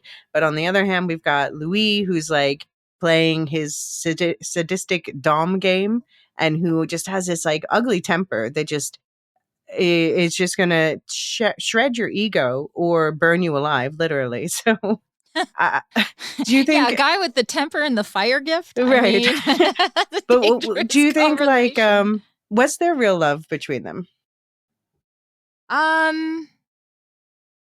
Yes, there was. I would say yes, there was. I would say that this is one of those relationships where they loved each other, but at different times, and they missed their opportunity, right? Like, I think that Armand really saw something in Louis that attracted him. And I think that he did want... with Armand, it's always hard. I don't know how much it is that Armand is capable of loving. I think that Armand loves to be loved, right? And so I think, and Armand, I think, seeks... TV show Armand actually is who I'm thinking of now. I think that he seeks love that will spring him from his last obsession or whatever situation that he's in. And I think that he sees Louis as a fresh start and a clean way out and an attachment to this century, right? In the same way that he was attracted to Lestat when he first met him, when they were in the original coven before the theater happened. And he saw Lestat as a way to... he calls it a reformation. It's a way to spring him out of this old tradition and into this new life. Well, it didn't go that way with Lestat, and he wanted it to go that way with Louis. And then they ended up kind of in that weird relationship. But yes, I do think that they loved each other. And I think that the biggest surprise for Armand was when Madeline, they're in a cafe. And Armand's I love that scene. Yep. He's about to betray Louis. And they're sitting at the table, and Madeline says, "I feel how much you love him. And why don't you ever tell him that?" And at this point, Armand has to get up, and it's like so symbolic. He gives him sort of the Judas kiss, and he walks to the door, and he's about to betray them and let the theater, the coven, capture the Louis, Claudia, and Madeline and put them on trial. And I think in that scene, in Assad's eyes, and if I had ever a chance to interview Assad, I would ask him what he thinks about this. But I kind of see in Assad's eyes at that point, as Armand, damn, he loves me. And what have I done? Like, what have I done here? And he's chosen the coven over But even Louis. then, he could have made a different choice, you know? 100%. Yeah. Well, and this is where if I have any quibbles with the show, and you kind of have to let this go, because that thinking, even then he could have done something. But I don't think that's a mark against the show. I think that that's realistic, that, you know, even at the moment he's feeling regret, he just feels so like there's such inertia with this plan. And I have a feeling that in season 3, we're going to get this all relitigated the same way we got season 1 relitigated this season. But I think that he was a coward, you know? Well, I think that he was. Could he have done something? He could have. And I think that many fans are sort of like, but dude, you could have done something. You could have stopped this. You could literally have stopped time, stopped the entire everybody from moving, whisk them all out. And he chose to not. And, you know, so then do you look at it as you are? Because what you're saying is that, well, it's just a flaw in the character. It's not a flaw in the way that the writers have crafted the lore. I think most people would not have stood up and changed things at that moment. I think people always think that they're going to be more independently thinking and more like the hero than people actually behave in real life. Absolutely true. And you're really giving me a new way to think about this, because I've been sort of saying, come on, you could have done something. You just didn't want to. And that's what you're saying. And I think you're right about that. Wow. Okay. Because I've been saying, well, he can't be all powerful and not all powerful. So even though at that moment he thought, oh, damn, he does love me, he still chose to not do anything. It was a choice. It was an Armand choice. Damn it. See, this makes it hard to defend him. I mean, but I still defend him because I think that it's not a weakness that's unique to him, but it does, yeah. Well, we see Armand at his worst when we get that flashback to what happened in the 70s in San Francisco in the original interview. I posted that a screenshot of Armand at that moment, like, he's fine. Oh, he's fine. You are fine. This is fine. We're all fine. And meanwhile, young Daniel's like is poor, like young Daniel's like going back and forth, splattering against the ceiling and the floor, like completely beaten up. And then we just see Armand completely. We know he's unspooling because he's literally unspooling the interview tapes, like just with his, telekinetic mind powers behind him. Such a cool effect. They really use the visual effects wisely in this show. Yeah, and then we see that, like, so Louis goes out and he cannot live with what happened with Claudia, and he attempts to kill himself. And then when he comes back in, Armand could have healed him right away. Was that your interpretation? Well, certainly, I know that there was talk about that. I don't know when he gave him his blood. Armand has very powerful blood, and his blood could help heal him. Whether or not it could help heal him immediately, it certainly did seem to me that there was a little bit of extended, because you have Louis in the background saying, "Please put me in my coffin. It hurts. Put me in my coffin." And he's got Louis in a darkened bedroom. Right. And so I do think that there was a little bit of Armand dragging his feet on helping to heal him. So yeah, I would say that you know how that is when you feel like you've his character feels that he's been tortured unnecessarily. Like Armand feels that he's doing all the heavy lifting. Louis is really messy in this relationship right now. Essentially, he's an addict and he's living this addict lifestyle, first giving drugs to young men and then draining them. And so he's high off of the drugs that they've ingested. Yeah. And Armand says, "I clean up after you. This is this is what I do."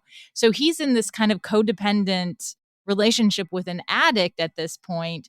And then now the addict is completely under under Armand's power. And he does do a little bit of, knife twisting there. It's really difficult to watch. It's tough. Yeah. That episode was tough to watch. Yeah.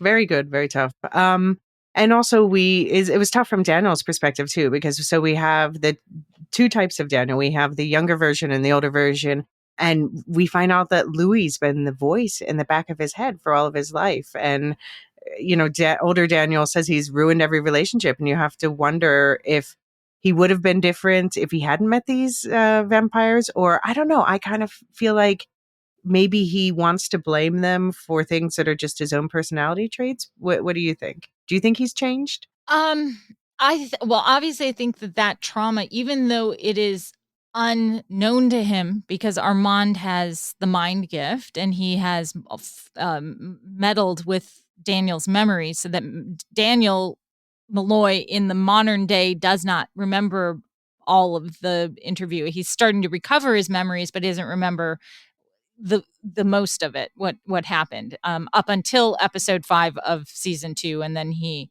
and Louis figure it all out.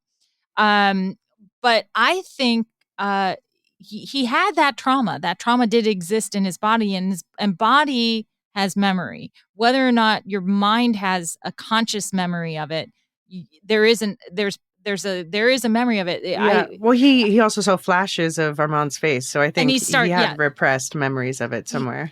Yeah. And I liken that to grief. There are many, many people who have gone through loss of a loved one, and I've talked with a lot of people about this.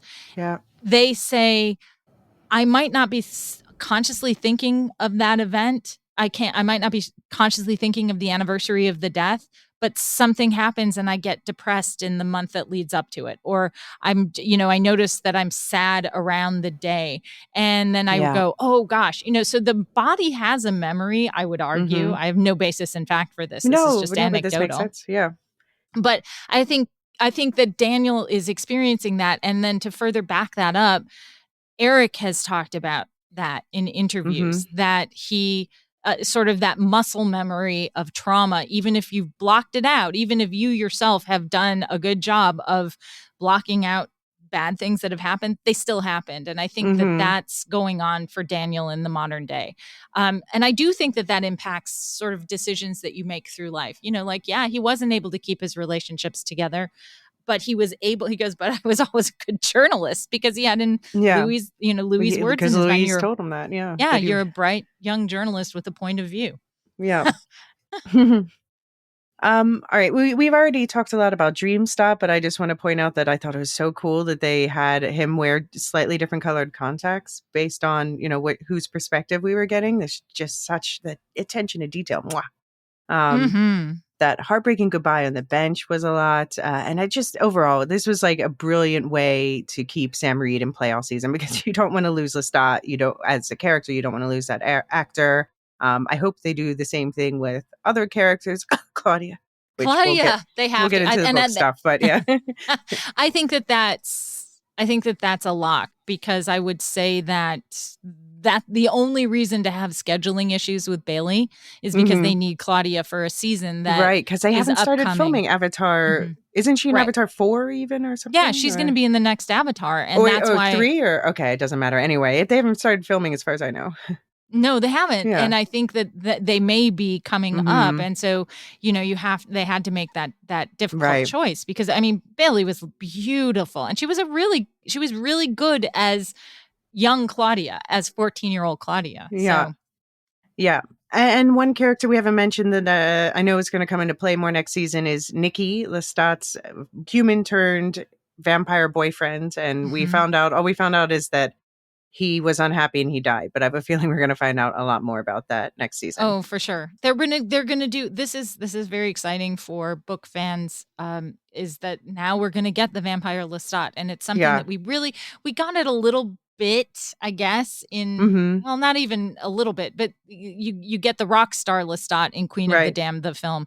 But, that has nothing really to do with any of the books. It was just not very great movie, but yeah, so now we're gonna get Nikki Stott, and that is a big fan favorite. A lot of the readers of the books are very invested in the relationship between Nikki and Lestat, and so I'm excited to see it. I'm excited to see what they do. And Joseph Potter, we didn't see much from him, but I know people who have seen him. He's a theater actor. Many of these, almost all of these actors are theater actors that are populating the series. And people that have seen him on stage say he's fantastic. So I am very excited to see what they do with Nikki's character, because that's a tough character arc for Nikki.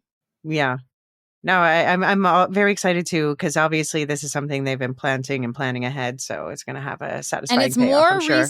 It's more reason to make Armand more problematic, because I know, like in this last season in the trial, they reference Nikki, and then Lestat looks at Armand and says, well, he had some help. Nikki ended up, not doing well and dying, and then he looked, well, he had some help, and he looked at Armand. So now Armand was a bad boy again. Right. Oh, Armand. And we also have to shout out the season 2 character, Santiago, book character, obviously, played by Ben Daniels, who was just, I cannot imagine a more perfect casting in the world. Just like really nailed it. Just made him someone you wanted to love and then love to hate, and then we're happy to see he's beheaded. Well, and he was so terrific of a character, and the actors made characters that in the book and in the film kind of fell flat, or weren't that important, weren't really that fleshed out. They fleshed out Santiago to the point where I'm sort of like, well, can we save Santiago though? Like, does he have he's to so die? interesting. Yeah. Yeah, especially because there was teases, like he said something about his master, and I'm like, because that's not something they tell you in the book. So now I'm like, well, now I want to know the story of his master. So I wonder if we might actually find out. But I love the details. Like, if you watch, it has such a high rewatch value, this show, because then you start to, when you have your mind freed up from the stuff going on up front, you can pay more attention to what's going on in the background. Like the fact that Santiago has this entire love triangle between these other two vampires, Celeste and Egli, play out in the background. And it's something you can just completely miss, and it's fine. It won't affect your viewing of the show. But it just shows that, there's a whole coven there with with his Celeste friend Estelle and Gustav and Kwang and Tuan, who are father and son, but kind of reversed in looks and age. All this stuff going in the background, such a rich world. Like they could just set a little spin-off show just in the coven in the years leading up to this. I would devour that. And that's kind of like what I was thinking with the Talamasca when I made that.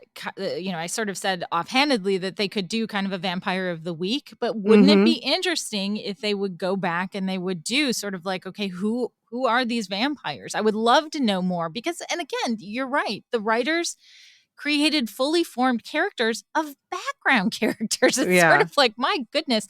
And I would say also, we talk about it in this week's episode of Vampire Insider, is the love that Santiago potentially has for Armand. Is he in love with Armand? And that's a question, so is it just a love triangle with the two women, or is part of Santiago's issue with Louis that he loves Armand? Yeah. And they also unexpectedly made me fall in love with vampire Sam Barclay, who I may not turn up. It was very interesting. Well, first of all, they gave us that he played Waiting for Guido. Enduring for Guido. Oh, Enduring for Guido. Enduring for Guido is the play, which is, the prototype for Waiting for Godot. By Samuel Beckett, who's also Irish, also named Sam. So then you're like, are they making suggestions there? That's funny. Christopher Greer was great. At the end, he's revealed that he's now a DJ and Talamasca informer, like you said, likely.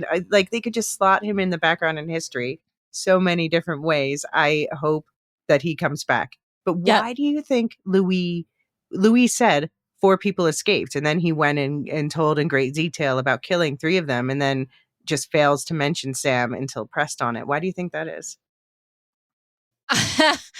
This is one of the theories that I have that didn't play out. We didn't see it play out in this season, but maybe it's still there. I just always wonder how much Louis and Armand know about the Talamasca.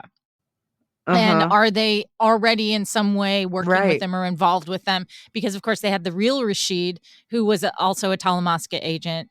I don't know. I mean, he was working in the house with them, but I don't know what they know. So it could be, did they know? Did it turn out, not at the time did he know he was Talamasca, but does it turn out that he knows he was Talamasca and so he didn't go and seek revenge or what? I don't know. I just, the explanation that we had in the show was simply time heals Daniel. So that's not a very Louis thing to say. I know, but in my mind, I'm wondering if Sam knew something was coming, right? And just got himself out of the coven, just took off. He just wasn't around. He got himself out, and Louis didn't go and bother with him because, he's sort of like, well, I knew I would get most of them or some of them, and some of them might get away, but whatever, Sam, and again, it's sort of like, who was Sam? Sam was so ineffectual. He was the guy that was like he wrote the plays, but he was also the guy that's cleaning up condoms and popcorn in the theater but it's after also the performances. They call attention to the fact that maybe we should be paying more attention. When Daniel asks at the end, like, wasn't he in 2 places in your story? And but I love also, and I have to wonder how they're telling the story with Sam backstage just mouthing all the words that in the Lestat script and getting so frustrated, him and Santiago, when Lestat goes off script. Absolutely. Absolutely. Yeah. Well, I mean, Sam is standing there supposedly guarding Armand, Yeah. and he's just aggravated that they're off script, and he's aggravated by it. I can understand that as a playwright going, what the heck? How much time did they put into this? Because they made an entire ass animation. Like, that must have taken a long time. Right. Well, they were closed for some time, the theater. Yeah. And so they really put their all into this They murder. really did. Oh, and it was so dramatic. And I'm like, but see, this is where when you get dramatic like that, things fall through the cracks. The plan inevitably fails. They've obviously never watched, spy movies or whatever, where someone's talking too long at the end of the villain's talking too long. I don't know. Yeah, something went awry there. But basically, Louis was pretty successful at his revenge. I mean, what do you think?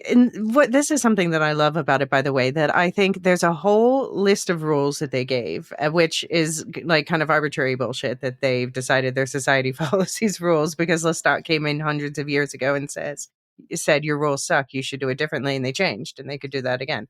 But they have this list of rules, and technically, Louis and Claudia and Madeline have broken them all. But then also, like, when you really look at it, they haven't really broken any of them, especially since they didn't even know about them for most of this. But like, okay, so Claudia told the lie about her maker. They attempted to murder Lestat. Although Louis obviously stopped from like going all the way through with it. Obviously, they turned the child vampire. Lestat was involved in that. Louis didn't join the coven. They turned Madeline, quote unquote, without Armand's permission, whatever that means. So yeah, what actually was their crime? Because they didn't even really. They were just like, you were bad. They didn't really seem to narrow it down. They just were really throwing everything at them. And even when Lestat is standing there on stage saying, this is bullshit, I should also burn. Yeah. Well, and that's where I think you have to go into, you have to believe that Claudia, as, being turned, and she's now a child vampire. Mm-hmm. Well, she could be potentially a liability. She's all of that. So, I understand the risk there, but is it her fault that she was turned? No. So by the same token that it's not really Madeline's fault that she was turned and she was given the opportunity to be in the coven. Well, then would you, then I guess Claudia is on the hook more for probably being a part of Madeline than being a child vampire, because you would think she'd get grace and they'd have to say, well, it's not really your fault. Louis is the one who's at fault. And then ultimately, Lestat was the one who turned her. So the only one who's really at fault for anything here is Lestat. Yeah, exactly. I mean, but he's in New Orleans. He's not under he was not under the law of any coven. Right. There was no coven there as far as we know. Right. So, and what did Madeline ever do especially? Nothing. Well, and they gave her the choice. They said, they acknowledged it. It really wasn't her fault. It's not fair to condemn her. She should be given the opportunity to join the coven. And for once in her life, someone chooses Claudia. And Madeline says those poignant words, Claudia is my coven. Yeah. And I love how they switched who was cradling who versus the movie at the end, because it makes sense. Claudia is the older vampire. She might look more like the child, but yeah. Yep. What do you think that Santiago was whispering to Madeline at the trial? I don't know. And I would love to, I know that people have tried to isolate, but no one's come up with it yet. I don't know what he's saying. He's bedazzling her, right? Like she's being hypnotized in some way, or her mind is being muddled by him. I don't know. It could be that that Santiago's vibe was to dig in and find the things that you're ashamed of. And it could be something like that, right? Like it's purely speculation, but he could be the way that he makes the victims on stage accept death is by digging into their psyche and finding out the things that they're most embarrassed of, their biggest shame. Maybe he told her to go through with the death rather than join the coven. Could be. That could be, definitely. I mean, that would presuppose that he knew that it was coming, that they were gonna ask her that question. But yeah, or give her that opportunity. But yeah, it could be anything. I feel like who knows? They've got to revisit. That's got to be one of the things they revisit when they look at this again from Armand's perspective, I'm predicting.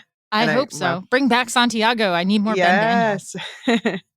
But yeah, just pouring one out for Claudia had the most tragic storyline. She went from losing her life to trapped as a child with the most toxic parents to finding her people to being forced to behave like a child for decades to actual happiness and to a big FU from the universe. It is true. But isn't that life? I mean, it really is. It is. I mean, all you want to do is grow up when you're a kid, and and she's never allowed to really do that. It's a horrible thing. Yeah, and Madeline, like that's the biggest tragedy is when she found Madeline, like played by the way Roxanne Duran, who was brilliant, and she just I don't think much about Madeline at all from the book, to be honest. She's just like a tragic detail in Claudia's story. But here she's more complex, obviously, with that backstory, with her being what people see as a Nazi sympathizer. I know you got in trouble for saying that on your podcast. Well, but yeah, I had a conversation. Yeah. but I mean, true that her neighbors saw her that way. Were there complexities? And this is what I was pointing to when you said about changing the storyline so that the timing so that they're in post-war Europe. Yeah. We don't know. We don't understand really, truly, as an American, what it's like to deal with that kind of constant day-to-day, like an occupation. Well, I've never lived under that situation. And so you sort of look at, well, okay, but what were the reasons? And of course, as again, somebody who's studied history, and I know about that happening. I understand why people made those choices. And often it was women. And often it was women who were they were going to starve. And their choices to, fraternize with the enemy doesn't mean, and she says it, I wasn't welcoming Hitler to stay in France. I just I wanted to feel alive. Yeah. Lonely boy wanted to, what did you say? Like cuddle my tits or something. Yeah. I mean, it's very pragmatic, but I can understand that because also if you think about that war, World War II, and Claude and Madeline, who would have been born in between the two great wars in Europe, and she would have known certainly from family how deprived and how awful it was during the first war, only to go into the second massive war and have this occupation in Paris of all places, right? And you're just surrounded by death, boys. Like I'm not even to say, 18, 19-year-old young men going off to fight a war. She's surrounded by death. And here's a young man who himself is probably going to go off and potentially become wounded or die. And she just wanted to feel alive for a bit. And I certainly think that that's a feeling that we can all understand. Her neighbors didn't, though. All her neighbors saw was that she was, a Nazi sympathizer. And she was dealing with the ramifications of that when she met Claudia. Yeah. Yeah. And despite that, she was the most level-headed of them all. And she was the one who actually had like the most beautiful turning, which shows it doesn't have to be this violent, horrible thing, Absolutely. It was an act of love. It really was. It was, as far as you can consent to being turned, she did. Right. She consented to the turning and she wanted to be with Claudia. That I mean, it was a fast courtship, but but they fell in love and she consented to it. And that's the first turning that we saw that was fully consensual. We get Louis and Lestat, but Louis is definitely not in his right mind when Lestat turns him.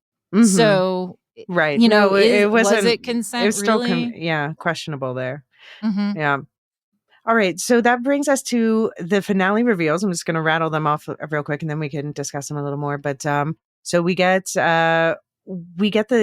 an explanation of sorts for how Lestat gets there. I think we need more information about that, but that was a fun one where people were like piecing together stuff in newspaper articles and like little casual mentions about, the vampires hanging off the Eiffel Tower chanting. And I don't know, it's still hazy. We need more on that next season. And of course we get the reminder that we haven't actually even seen the real Lestat until we have this meeting in New Orleans, where I love. I think maybe you shared there. Somebody called it his emotional support plank. This, His piano. piano practice thing. It's a wooden piano that is he's carved the keys on the piano and he's stained the black keys with his own blood. Lestat, he's so extra. He's what a just, character. like, I guess that's all holding you need to know. Yeah. And he holds it like it's like a whoopee, like it's his stuffed animal, but it's his emotional Well, it's support. like he's like using it as a shield because Louis has just come back to see him for the first time in like 77 years. And they have this talk where he's like, "Did you hurt yourself?" And she looked at me like a child looks at her father, like, "Oh my God, my heart was already mush." I know. I like that they didn't get back together then, because they had their moment. It was an apology of sorts. It was let's acknowledge everything that we've been through together and the pain that we share. But then Louis like, yeah, but we're still working on ourselves, and you're apparently busy with your new boy toy and wooden plank. And you're playing just the preparation for the tour that you're about to embark the upon. world tour, which is, I think a little bit of an Easter egg, a wink towards the vampire Lestat when he becomes a rock star. But I think, I think that scene was gorgeous. I think Sam's acting, Jacob's acting, both of them at their top form. When Lestat says that about, did you hurt yourself? And it broke me. I mean, I'm pretty stoic and I just sat there and was like tears running down my face. I'm like, oh my gosh. I think that you're right. They don't get back together. There's some debate about whether or not they're back together, but I don't think that they do. I think this is Louis's turn to now become Louis and understand really who Louis is. I've said through the first two seasons, he just really doesn't know who Louis is. And here he's going to have the opportunity to figure that out. He just found out that his relationship with the last 77 years was based on a lie, that Armand was actually directing the whole thing and didn't save him. Lestat did. So, and now he's dedicated his former apartment with Armand to like a memory museum of Claudia and all that horrible things. And all these vampires want to come after him because of this book, the interview that Daniel released. And he's basically like, listen, my windows are open. The security's not that great. Come at me. See what happens. Yeah, I own the night, he says at the end.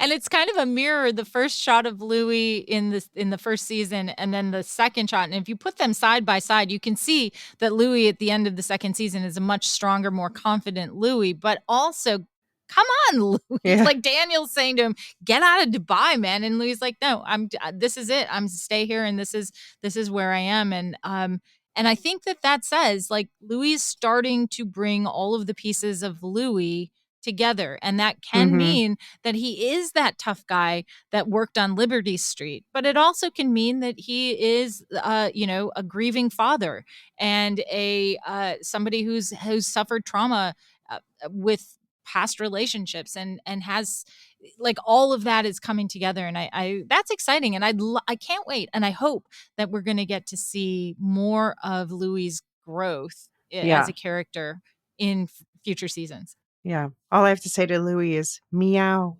With the cat. Oh, that was I think we should keep in scene. mind he channels like basically all the dead bodies around him. And I feel like, we saw the dream stat. I think we're going to see some more projections. 100%. Yes. And we get Daniel the vampire. So, I mean, we'll get into the book spoilers in just a minute, but, we didn't know how things were going to end for Daniel because his story's been changed considerably from the book, basically adding, 50 more years of human life. I knew it as soon as he was on stage and he's wearing those sunglasses. I was like, oh no, they've already turned him, hasn't he? They turned him, yeah. I saw his nails. I was watching his nails and I'm like, oh, he's a vampire, yay. That's very Devil's Minion coded. Except that when Daniel is turned in the books, it is in Queen of the Damned. There's a chapter Devil's Minion. When he's turned in out of love, like there's he's turned to be kept because he's a drug addict and Armand wants him to stay alive, and so Armand turns him. It's a big deal because Armand has never made a vampire and now he makes Daniel, which and they that's the same pointed out. Yeah, same in the show that Yeah. he hasn't done it before, but he says that Louis says, "I'm sorry you were turned out of spite." Yeah. And that's a I little bit wonder if different. I wonder if that is true, though. I don't know, because he also said like he was getting him in a car to the airport, and then suddenly it's like, oh, I left you alone with Armand, and he turned you out of spite. Like, how did the I know. turn really go down? How much How time did has it? passed? Yeah, how did it happen? I think that, there's room there for us to be able to really speculate for however long it's going to take for season Right. 3 to come. And Yeah.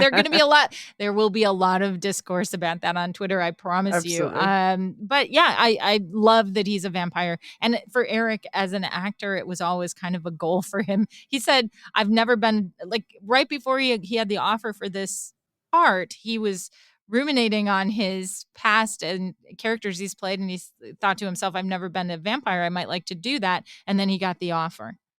Okay. Yeah. um okay, so we're going to go into some book spoilers right now. So just if you don't want to hear any spoilers about future elements from the book that may or may not show up in the show, then thank you very much for listening. And yeah, look forward to seeing you back for everything else going on in the Hot Lore Summer and the Lorehounds. If you want to hear our thoughts on like what might happen in the seasons to come based on what we know, then here we go. So here's the description that AMC released with the season 3 announcement. They said, in season 3, resentful of the perfunctory portrayal in the trashy bestseller Interview with the Vampire Lestat sets his story straight in a way only the Vampire Lestat can, by starting a band and going on tour. Gabrielle, Nicholas, Magnus, Marius, those who must be kept, they join Louis, Armand, Malloy, Sam, Raglan, Farid, and others we can't tell you about yet in a sexy pilgrimage across space, time, and trauma. No auto-tuning, no trigger warnings, all fields amplified. So do you think that they might combine Vampire Lestat and Queen of the Dam, the second and the third, Queen of the Dam, the second and the third books for this next season? Yes. I mean, because they kind of like cover the same time period. Yeah, I think the short answer to that is yes. I think that you'll get a mashup of that, and I think that you will continue to get other things integrated too. I potentially Tale of the Body Thief, Yeah. because you got Raglan, James. I think potentially you'll get what's it? Merrick. Maybe there's some Merrick timelines here Mm-hmm. that I feel could kind of cross over easily. But yeah, I definitely think for sure they're gonna do a smash up. Yeah. Yeah. So I hope that because Claudia comes back as a ghost in the books. That's something I was avoiding saying before. Um but so do you think like that's kind of later though, right? I don't. Yeah, well, that's kind of that's why I'm sort of thinking about, well, and I mean, she does in Tale of the Body Thief. You get her haunting Lestat in Tale of the Body Thief, and I often wondered if when the writers started thinking about how they were going to integrate Sam into the second half of Interview with the Vampire, keep Lestat. I think that it always struck me that it was very much like Claudia in The Tale of the Body Thief and talking to Lestat. And so I think that that's why I think it's like Lestat or Tale of the Body Thief and Merrick timelines are going to get conflated. And I love it. Bring her back. Yeah. Bring her back, because we still have to grapple with that. Yeah, and she promised she was coming back for revenge, so I want her to see that through. I also wouldn't mind if like Lestat were haunted by the real or imagined ghost of Madeline, because she was pretty cool. So she was. They can have some Madeline guilt. Yeah. I think, I could see them doing, because like the Vampire Lestat is kind of more past focused, and then like they would set Queen of the Damned more in the present, and then that would have then still that structure of like the past and the present and how they interact. I think that the Queen of the Damned is going to be conflated into this great conversion. I think that that's something that's going to be a plot point, and that's where Akasha and Ankle will come in, if they're going to even have Ankle. But right. I think that we'll get that as the modern day thing. And I think that you're right. We're going to see history. Now, Gabrielle could come into the modern day as well, in which I think would be great to have Lestat have his mommy show up in modern day. I love Gabrielle. She's one of my favorite characters from the book, so I'm very excited about this. Yeah, a lot of people love Gabrielle, and but I do love the history, the Wolf Killer, the Nikki Stott, the Lesmond. I think is going to be interesting because we've got Armand's fan fiction version of what happened with him and Lestat, with that beautiful blowout again, and just being this aloof, just really, amazing, looking guy. But then, see what Lestat says about it, because Lestat has a very different view of what Armand is and how he is. And look at what he says at the end of season 2 when he says, "I gave you to Armand." To me, I know a lot of people, there are loads of ways to take that, but I kind of thought, like, yeah, I gave you to Armand, like, that wasn't a gift, right? Like, that's not the gift. You had to be with Armand for 77 years. I can't imagine how to realize some things. Yeah. Well, oh yeah. Yeah, and of course, so they've promised Magnus, which is Lestat's creator. There's another big vampire we don't really have time to get into called Marius. So he's more than 2,000 years old. So they've name dropped him. They name dropped Farid, who I'll be honest, I forgot about, but he is a doctor character who stuff happens to, but he showed up in season 1 when Louis brought in a doctor at one point. Totally forgot about that, I'll be honest. Yep. And yeah, so we've had now in season 1, there was Those Who Must Be Kept name drop by Lestat. And then Lestat said Akasha this time. And then I definitely noticed that right after that whole thing, when Louis and Armand ran away together, where did they go first? But Egypt. So I'm like, I feel like that's something that might get filled in more. We're promised like a glam rocker Lestat, which, it better be. Yeah, a combination between Hedwig and the Angry Inch and Rocky Horror Picture Rocky Show. Horror. Yeah. Okay, I'm ready for it. Ready for it. Yeah, leather him up. Exactly. So one thing, I actually forgot that this wasn't in the first book until I went back and looked it up. But so Armand tells a version of the story of Claudia's death at one point that involves some horrific body experimentation. So do you think they're going to go there in this show? Oh, I don't think so. I had always kind of hoped that we would get that, just because I'm very sick. Obviously, I'm an unwell person. But I mean, I like my gothic horror, right?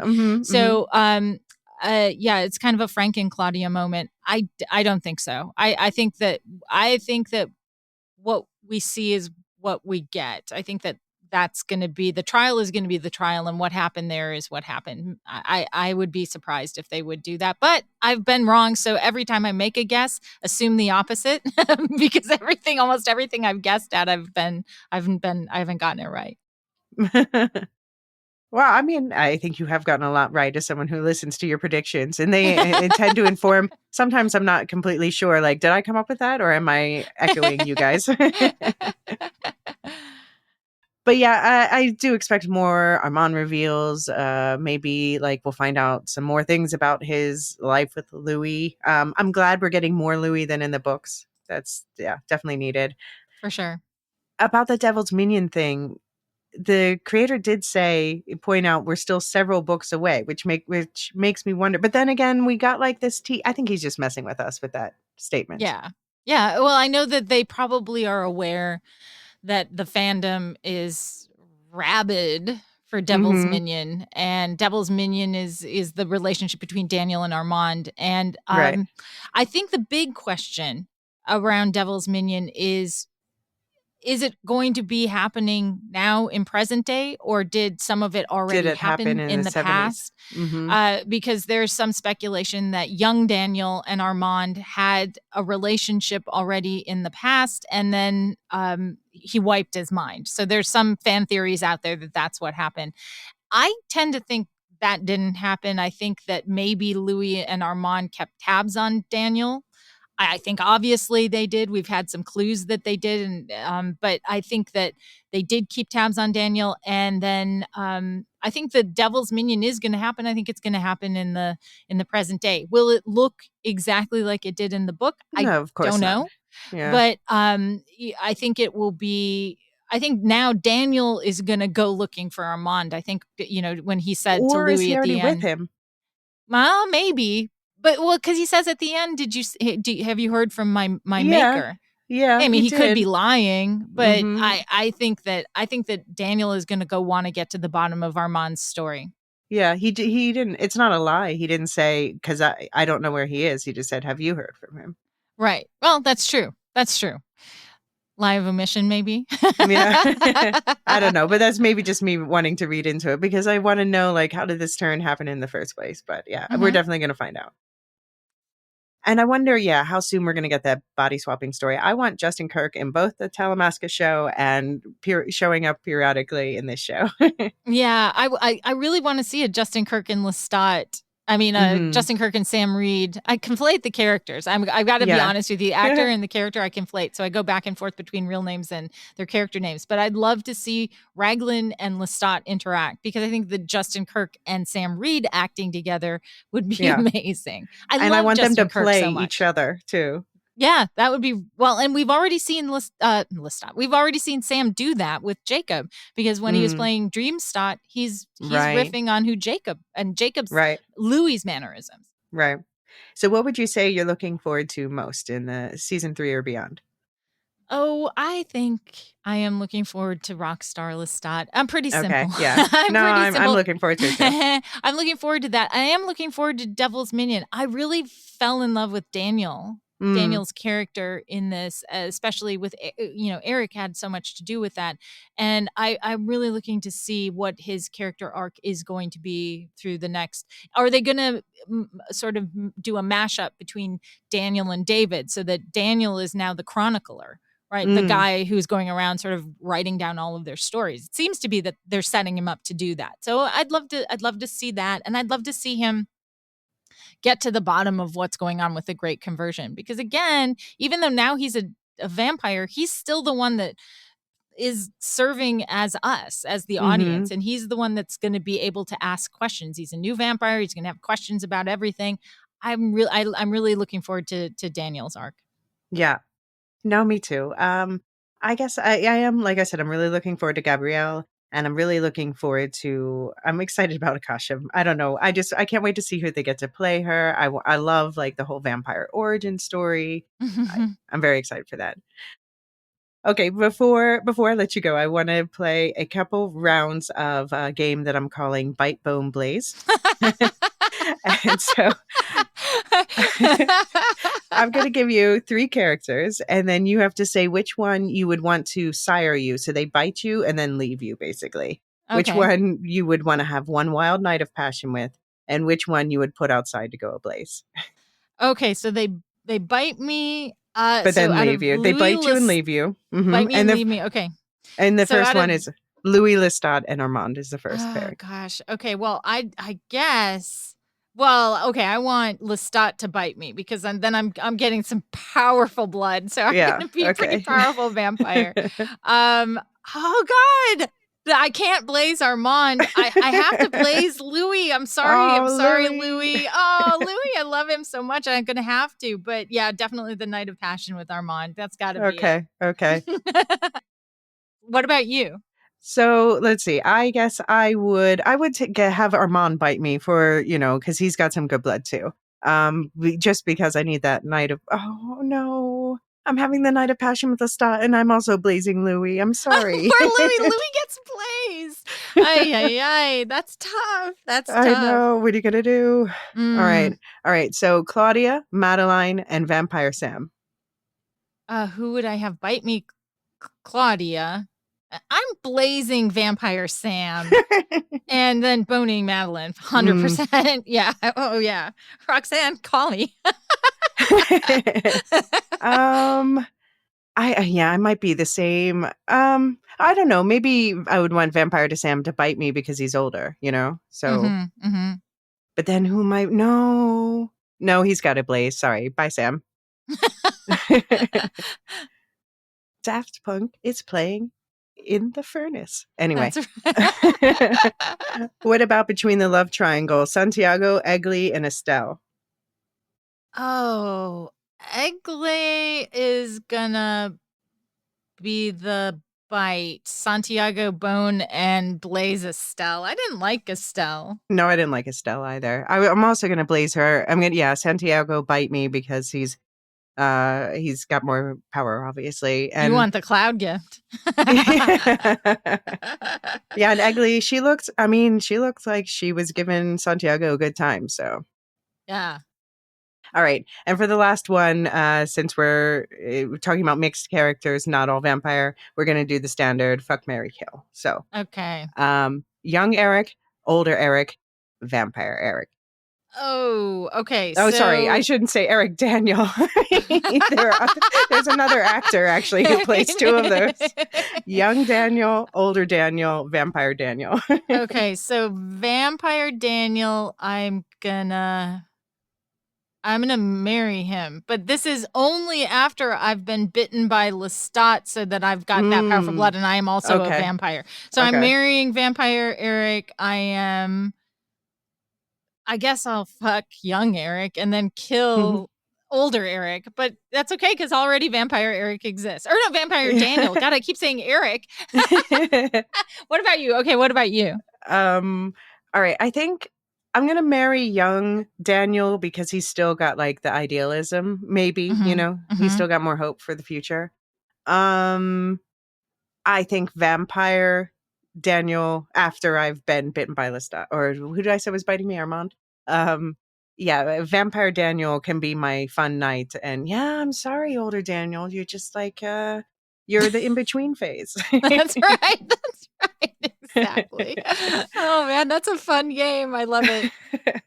All right. Any more thoughts you wanted to throw out about the show before I let you go? I guess I would just say, if you are not watching Interview with a Vampire, give it a try. Even if you have to wait until it comes out on Netflix, you can get it on AMC Plus now. You can binge everything. It is such great writing. It is such great storytelling. It is, if you like gothic horror, it's gonna check those boxes for you. Give it a try. If you're not watching it, you're really missing out. You really are. Yeah, it is some of the best and most creative television I've ever seen. So it's any year that there's a season, it's my number one show of that year. So 2022, it beat out Severance and Andor, both of shows that I absolutely think the world of. But still, this was number one this year. Did it even beat out Shogun? This is Shogun's my number two for this year so far. Really? Because I know that you were really into Shogun. I started to watch Shogun, and I couldn't. The first scene or first episode with the death in the tub. I was like, that's okay, but that's probably the most horrific physical thing that happens. Like people die and stuff, but that's somebody gets boiled alive in the first episode of Shogun. You should know that if you're thinking about watching it and haven't. It's just brutal, and I can't stand torturous deaths. So no, that's not. They don't normally. There's not much torture, but there are like horrible things that happen. But it's mostly. It's not really that like gory per se. They cut a lot away from the violence, but then every once in a while, somebody unexpectedly blows up. Yeah, it's a good. I mean, it was beautifully done. That first episode. The writing. So maybe I'll go back and give it another shot because I really did. Yeah. I love the story. Yeah. I mean, I love the characters, read the book, the writing. Yeah. Yeah, I know a lot of book readers think the show elevated the characters. So, yeah. So you, again, are one of the hosts of Vampire Insider, and listeners can find a link to your podcast in the show notes. Now, I know I listened to part 1 of your finale breakdown yesterday, and so I guess part 2 is coming out. And also, you said something about a season wrap-up as well? Yep, we're going to do a part 2. That is, I'm just putting the finishing touches on editing that. And then we are going to do a season wrap up. That'll be coming soon, next Friday. Yeah. And then we have then we're going to start going back and doing some deep thematic dives. So we're going to go right back to episode 1 of season 2, and we will start doing thematic dives for each episode and looking at very specific things instead of doing sort of an overarching thing. Now we get really granular, and the off season allows us a chance to do that because we can really dive in and geek out on all of the details. And you also said you were going to do some Vampire Diaries content and other vampire content. We have a guest that we're going to guest host. He was our guest host for episode 2 this season, and he's going to come in and serve as a third chair for us. And he is a big Vampire Diaries fan. Joanne is a huge Vampire Diaries fan. She's met the cast and all of that. Oh, cool. I am new to it. I never watched Vampire Diaries, so I have been... It's a fun show. It is fun, right? And I mean, who doesn't like Damon Salvatore? Right. He's absolutely stunning to look at. So that's fantastic. So that, and then the other thing that I want to get into, depending on how much time we have before we get more content from AMC, I do want to start looking at A Discovery of Witches, which I think is such a great show. And I do want to have some conversations about A Discovery of Witches. Yeah. So, because that's just such an interesting way to approach vampire and witch and in that case, demon lore. And I think it's a really great, well done, I love well-made the demon show. Lore, especially. Yeah, for sure. I identify with the demons, yeah. Exactly. I always did too. I'm a kind of a cross between the witch and a demon in my mind. Fair. So that's what's coming, and we welcome anybody to come and listen to us. And we're active on Twitter as well. I'm at Kristina Gen X on Twitter, so please come and follow me there. All right, I'll put that link in the show notes as well as the link to the Twitter for Vampire Diaries, for Vampire Insider. Thanks. All right. Well, thank you so much. I know you have a lovely day ahead. Thank you for giving me so much of your time to talk through this. Your insights have been just very helpful for me processing the season, and hopefully in listeners at home in processing or getting excited to watch themselves. Oh, awesome. Well, thank you so much for having me. I'm a huge fan of you too. You keep me abreast of things. And like I said, I'm going to dive into the Acolyte now because you've been talking about it on Twitter. I interact with you a lot on Twitter, and I can't wait to check it out. I have 2 words: sexy Sith. Oh, wow. All right. Okay. All right. Thank you. Alrighty. Thank you.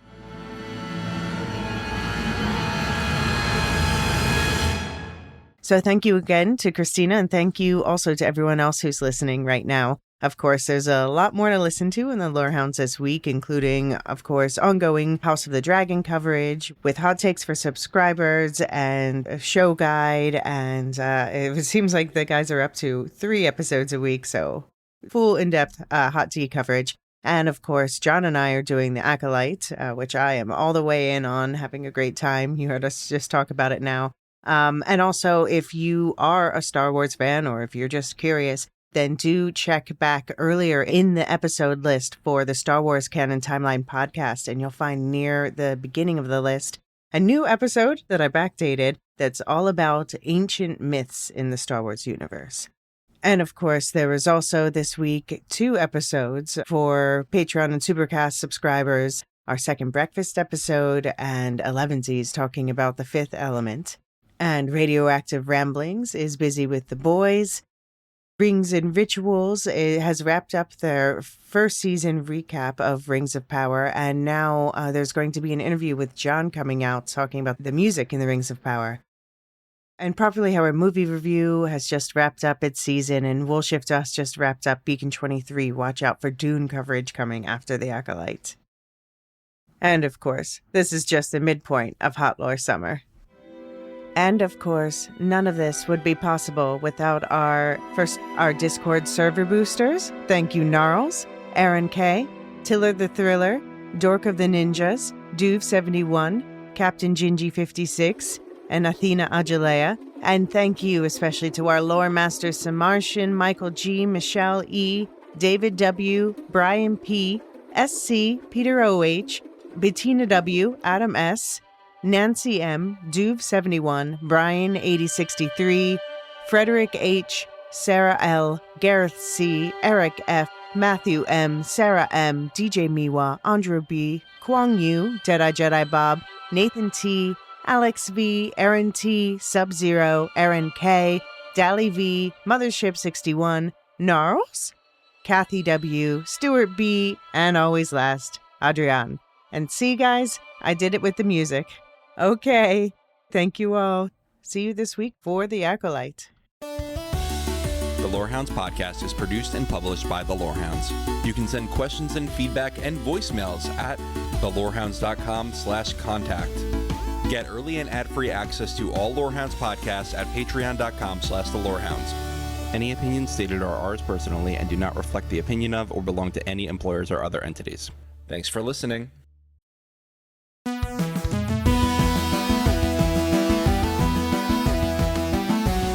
Okay, David, this is where we're supposed to choose a side, green or black? John, my soul is as black as night. Your turn. I am black for life. So we're not fighting? I thought this is where HBO wanted us to pick sides and fight and stuff. Don't worry, I'm sure we'll find plenty to disagree about on the pod, but we seem to agree on one thing. We both really like this show. The politics, the drama, the lore. It was made for the Lorehounds.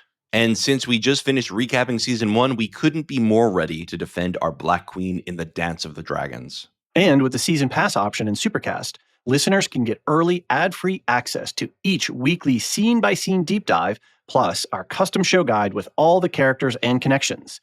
See you in the Lorehounds podcast feed each week for our Dragonfire hot, but probably positive, takes.